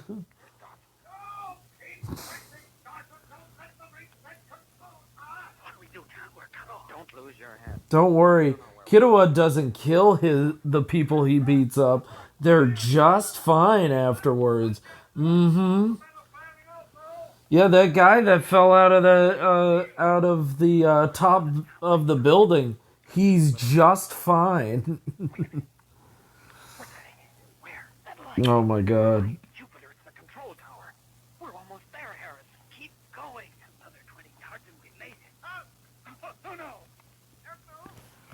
No use, Harris. I've got it. With only a few yards to go. Now take neither of you, and I'll blast. All right. We know when we're licked. We know when we've been licked. This guy's uniform. What? He isn't from the Constellation. Who said I was? You're a port guard. You're from the tower. That's right, and that's where I'm taking you to under arrest. You'll take us to the port commander? Yes. The swordfish cannon can't kill anyone. It can't kill a single person. Yep. Uh-huh. Yeah, because me slamming people with motorcycles, they're just fine. They're 100% fine, guys. They're just napping. They have just been defeated real hard. When the meeting with the port commander suddenly takes a sudden deadly turn, and Tom is sent back aboard the Constellation, headed for deep space. Tune in, same time, same station, for the next thrilling interplanetary adventure with Tom Corbett, Space Cadet. He couldn't be a space commander. He has to be a cadet.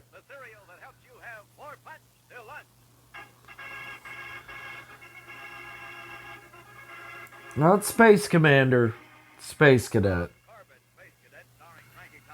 Also appears in the comic sections of many of Canada's leading newspapers. Look for a daily and in weekend edition. Featured in the cast are Al Markham as Astro, Jan Merlin as Roger Manning, and Edward Bright as Captain Strong. Anyway, I will lurk for a moment. It's all good. Thanks for being here, man.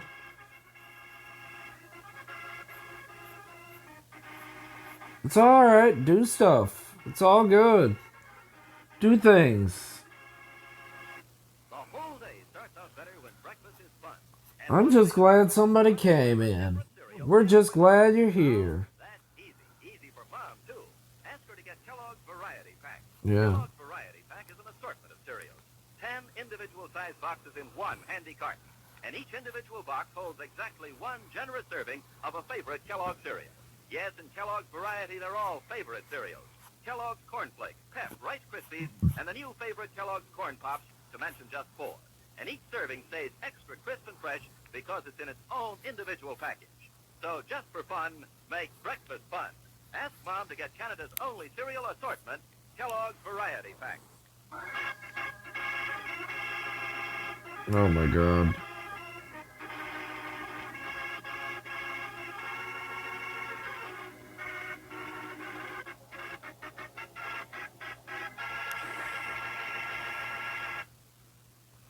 Stand by for Space Cadet in 30 seconds.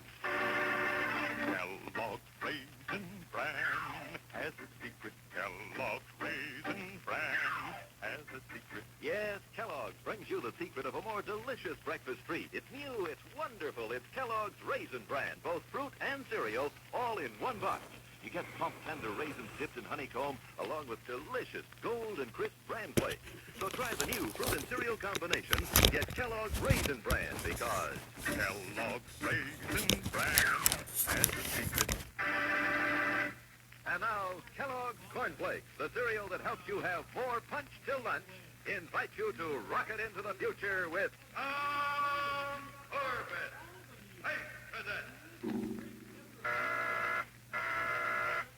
Stand by to raise ship.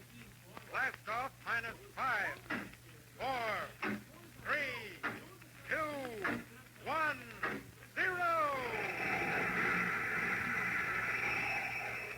As roaring rockets blast off to distant planets and far-flung stars, we take you to the age of the conquest of space with Tom Corbett, Space Cadet.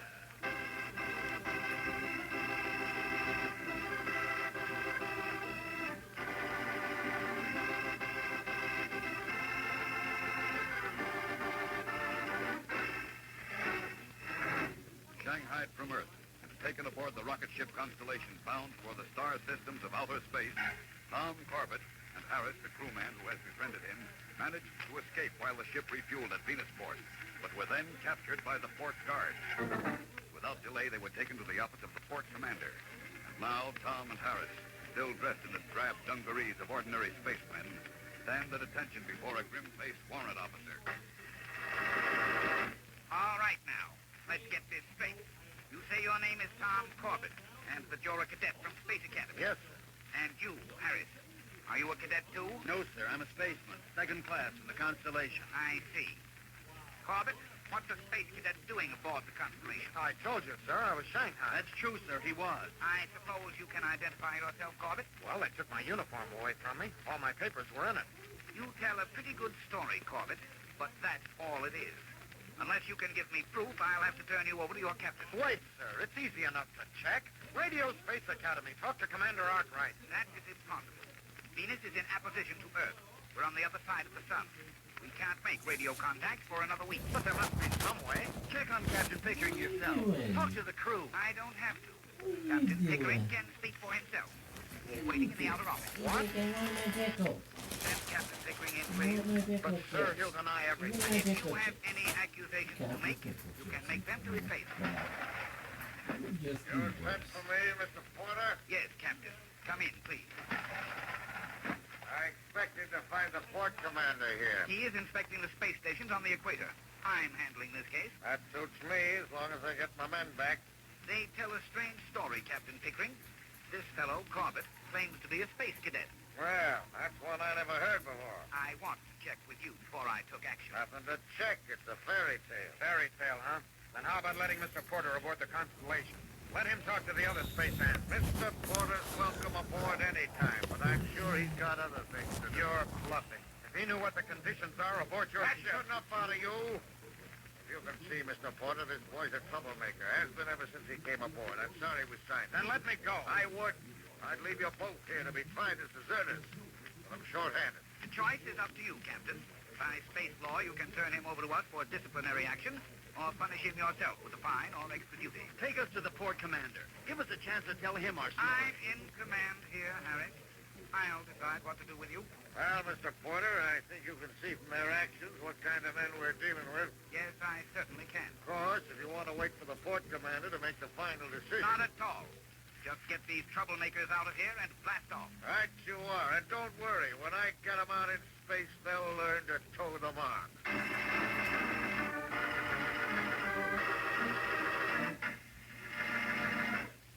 Wow, looks like the Space Cadets are rocketing on all tubes. There's real adventure ahead, but they're ready for it. Have to be prepared for it all the time.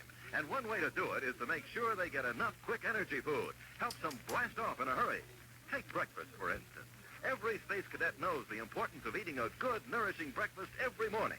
And he knows to build it around Kellogg's Corn Flakes. Because Kellogg's Corn Flakes are a real quick energy food. As Astro would say, every spoonful of Kellogg's Corn Flakes helps me get set for a quick blast-off.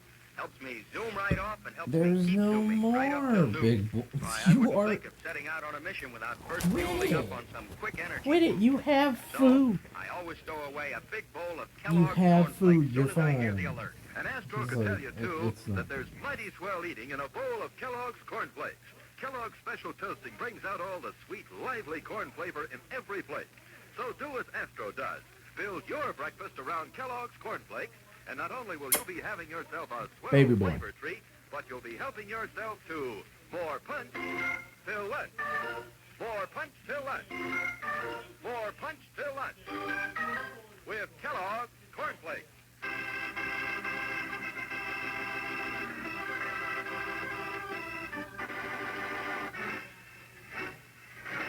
Unable to persuade the warrant officer in command of Venusport that he has been shanghaied, Tom Corbett is taken back aboard the rocket ship Constellation with his newfound friend, Harris. And the ship blasts off for a long voyage into deep space. Meanwhile, back at Space Academy. Cadet Astro reporting as ordered, sir. Well, Astro, any luck? Oh, not a bit, Captain Strong. We couldn't find a trace of Tom anywhere. Come in. Roger. Any luck? Yeah, I think so, Astro. Well, out with it, Manning. I found an cab driver in town and remember seeing Tom. He picked Tom up at a stand in town about 2300 Sunday night. Must have been on his way back here to the academy. No, the cabbie said Tom was sick or something. He was unconscious and a merchant spaceman had him in tow. A merchant spaceman? Yes, sir. The driver took both of them to the terminal spaceport, and the last he saw of Tom, he was being carried aboard a ship called the Constellation. The Constellation. I've heard of her. She's a deep spacer. Usually travels out to Sirius and Alpha Centauri. Now, let me see now. I have a log of all space flights leaving Earth in the past 5 days. Oh, yes. Here we are. For the Constellation. She was due to stop at Venusport for supplies and to blast off for deep space at 0930 Earth time today. Well, that's half an hour ago. Come on up to the communications room, boys. We'll contact Venusport right now.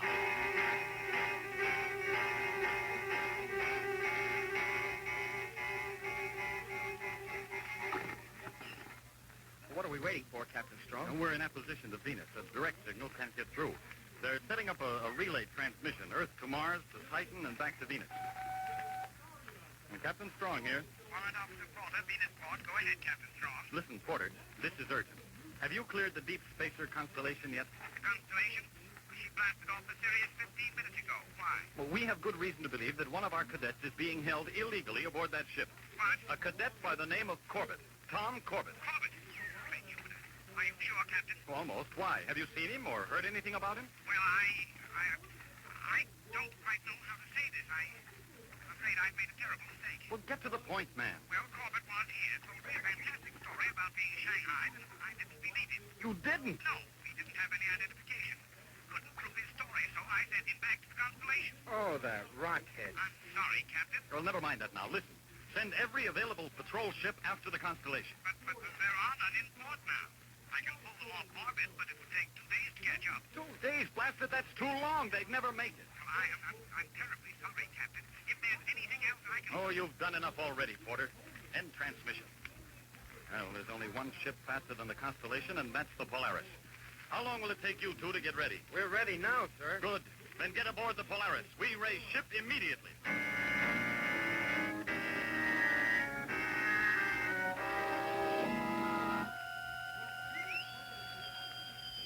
Now, hear this. Second watch, turn 2. All hands on extra duty will not be relieved until 0700. Hey, you hear that, Tom? 4 more hours on the power deck for us. What does Pickering think we are? We can't work like this on short rations. He'll see that we do. That warrant officer at Venusport had only listened to me. You made a good try, Tom. Well, they don't pay off on tries, Harris. So now what? Do we just keep slaving down here until we drop? That's just about it, Tom. Until we drop.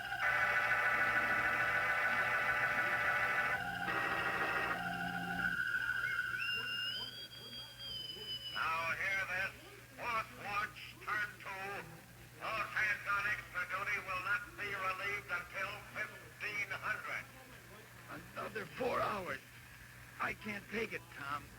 This heat. No water, no food. Take a breather, Harris. I'll cover for you. No, Tom, you'd only get yourself in trouble.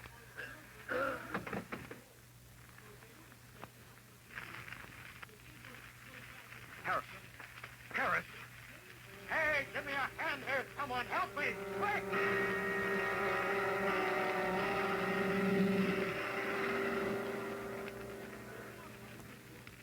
Well, how are you feeling now, Harris? Better, Tom.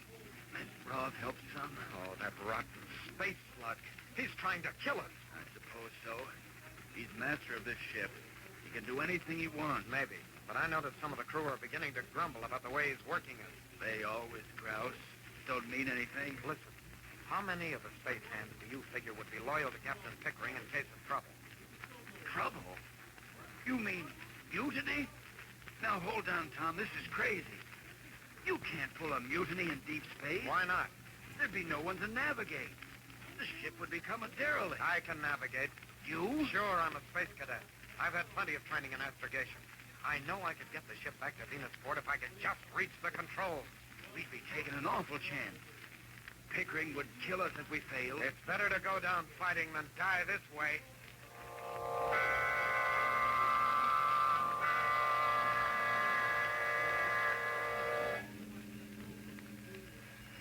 I've talked to some of the space hands, Tom. 5 of them are with us. Good. Uh-oh. What now? Now hear this. All hands report to the main deck on the double. Any man who fails to report will be shot. That is all. What do you suppose that means? I don't know, Tom, but I don't like the sound of it. I don't like it at all.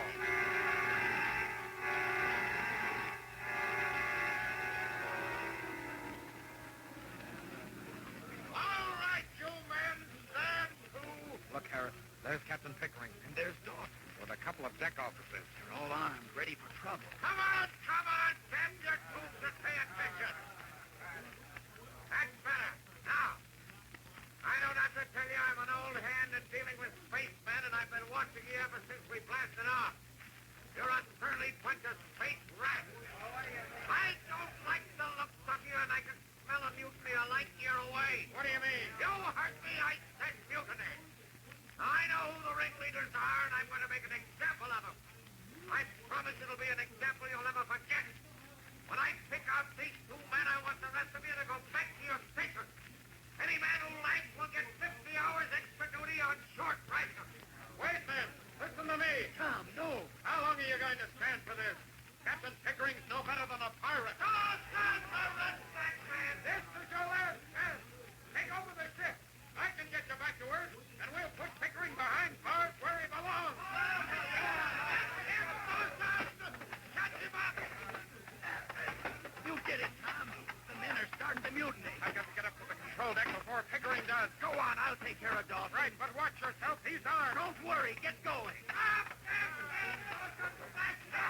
No, you don't. Look out, Harris! Never mind me. Get to the control room. All right, Tom. Dawson's through. I'll take care of Pickering now. Right. I'm at the control room hatch. Hold him for another second. Stop him! Stop him! Don't let him close that hatch, men! Kill him! Made it. Now for the controls. No time to plot a new orbit back to Earth. I'll have to swing her into a 180 turn and rack up a true course later. Let's see. Steering vane set for 1.5. Full burst on starboard jets. And take a lateral sweep.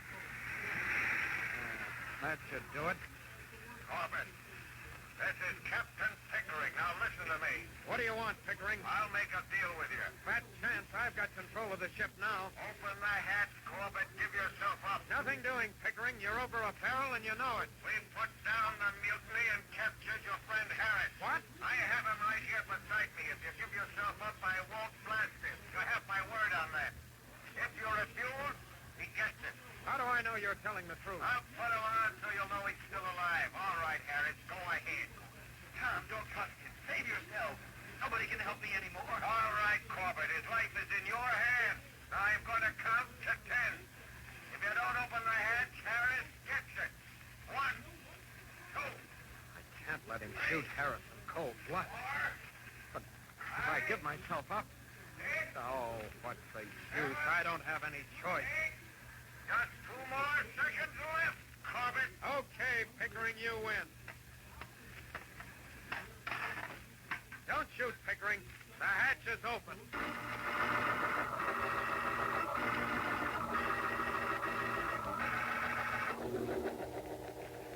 How are we doing, Astro? Any word from Manning topside? No, he's glued to the radar scanner, Captain Strong, but Nothing to report yet. Well, frankly, I don't think we have a prayer of overtaking the Constellation. She's got too big a lead on us. I hate to admit it, sir, but I'm afraid you're right. Captain Strong, I've got a scanner reading. With the Constellation? Yes, sir. You sure, Roger? Look, Astro, if you ran your power deck as well as I handle the radar bridge, we wouldn't have any problem. All right, cut that, Manning. What's their position? I'll show it to you on the solar chart, sir. There's the spot. Well, that's strange. The ship must have made a lateral sweep off course and then corrected it. Why would they do that? Well, I don't know, Astro. But it's given us the break we need. We can overtake her now. Then who cares why they did it? Stand by, Tom. We're on our way.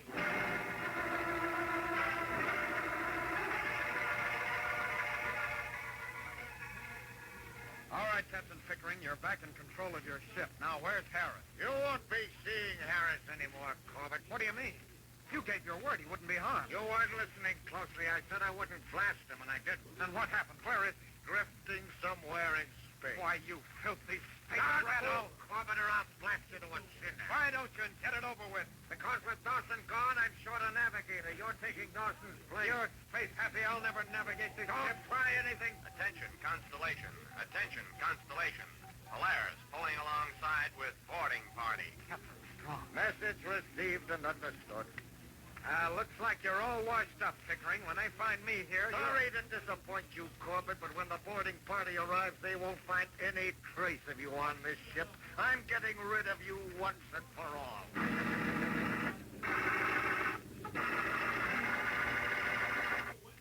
And now, all you future space cadets, boys and girls, let's take time out for a question to start off our Kellogg's Cornflakes Space Quiz to see how your knowledge of space and the universe is. Here's our first question. What is it that distinguishes the planet Saturn that makes it different? The one thing that helps you tell it from all others. Well, it's simply that the planet Saturn is surrounded by a tremendous ring. That's where the space cadets get the expression rings of Saturn. And here's an easier question. What is it that makes Kellogg's Cornflakes the favorite ready-to-eat cereal of the whole universe? The answer to that one is easy. It's that famous Kellogg flavor. The way Kellogg's special toasting process brings out all the sweet, lively corn flavor in each golden flake makes each flake crisp and tender. Yes, flavor is what makes Kellogg's Cornflakes the favorite ready-to-eat cereal of people everywhere. It's the kind of flavor that brings you back for seconds, keeps you reaching for that box of Kellogg's Cornflakes time after time, morning after morning. So make sure you get the one and only Kellogg's Cornflakes.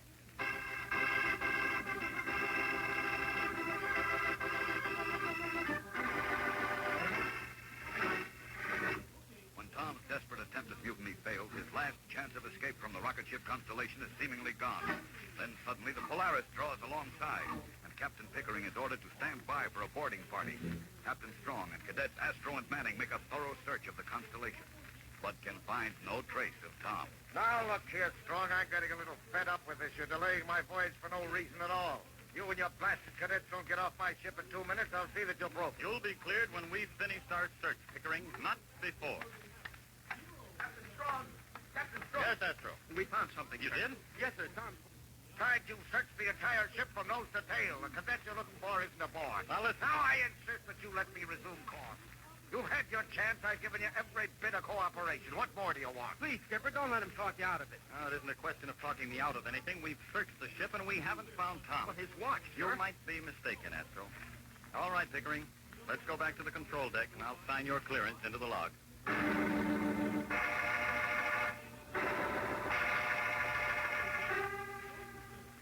Astro, what are we going to do?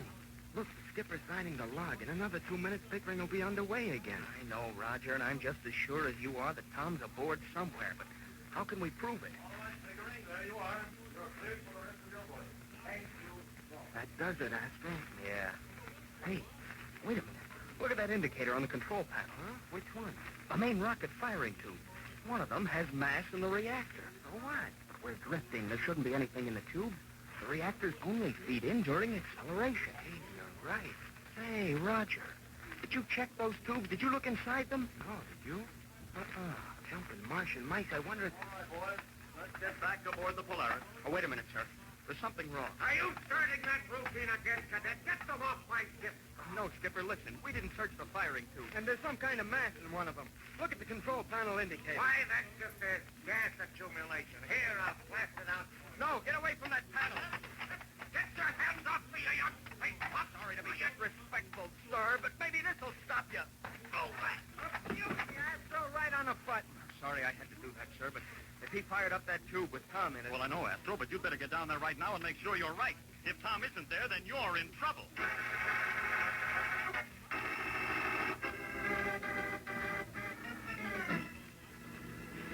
Well, Tom, how does it feel to be in a cadet uniform again? I never thought I'd be so glad to wear one, Roger. You sure had us worried, Tom. Speak for yourself, Astro. I wasn't worried about the lug for a minute. Take your stations and prepare for deceleration. We enter Earth's atmosphere in 4 minutes. Right, Captain Strong. It can't be too soon for me, sir. Aren't you worried about getting back, Tom? Worried, sir? Well, you're over 2 weeks AWOL, you know. Jumping jets, I forgot about that. Jumping jets, I forgot about that. I am not paying attention to any of that fucking shit. But if you guys are still here, if anybody's still here, thank you for staying. I do appreciate you. But I am very tired. I'm gonna take a big screenshot of this. I'm gonna take a screenshot of this.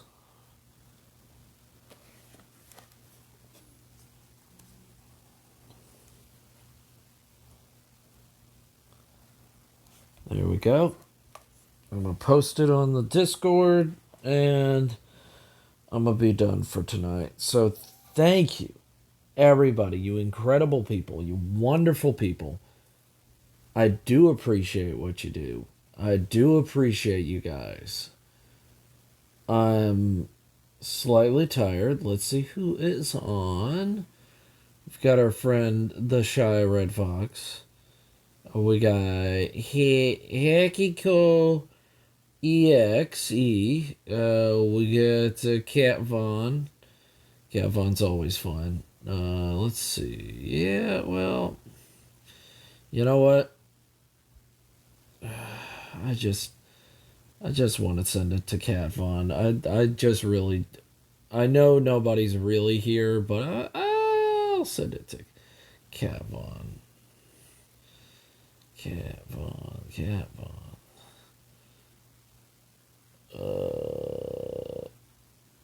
What?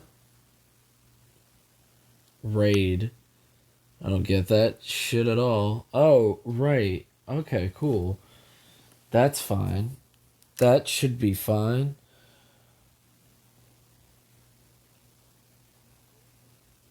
I was like, what?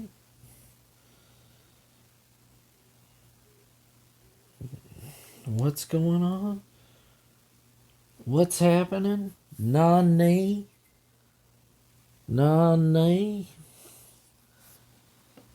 Sleepy Goat Sleepy. And thank you for staying at all. I do appreciate it. I know it's not that entertaining for me to do this, but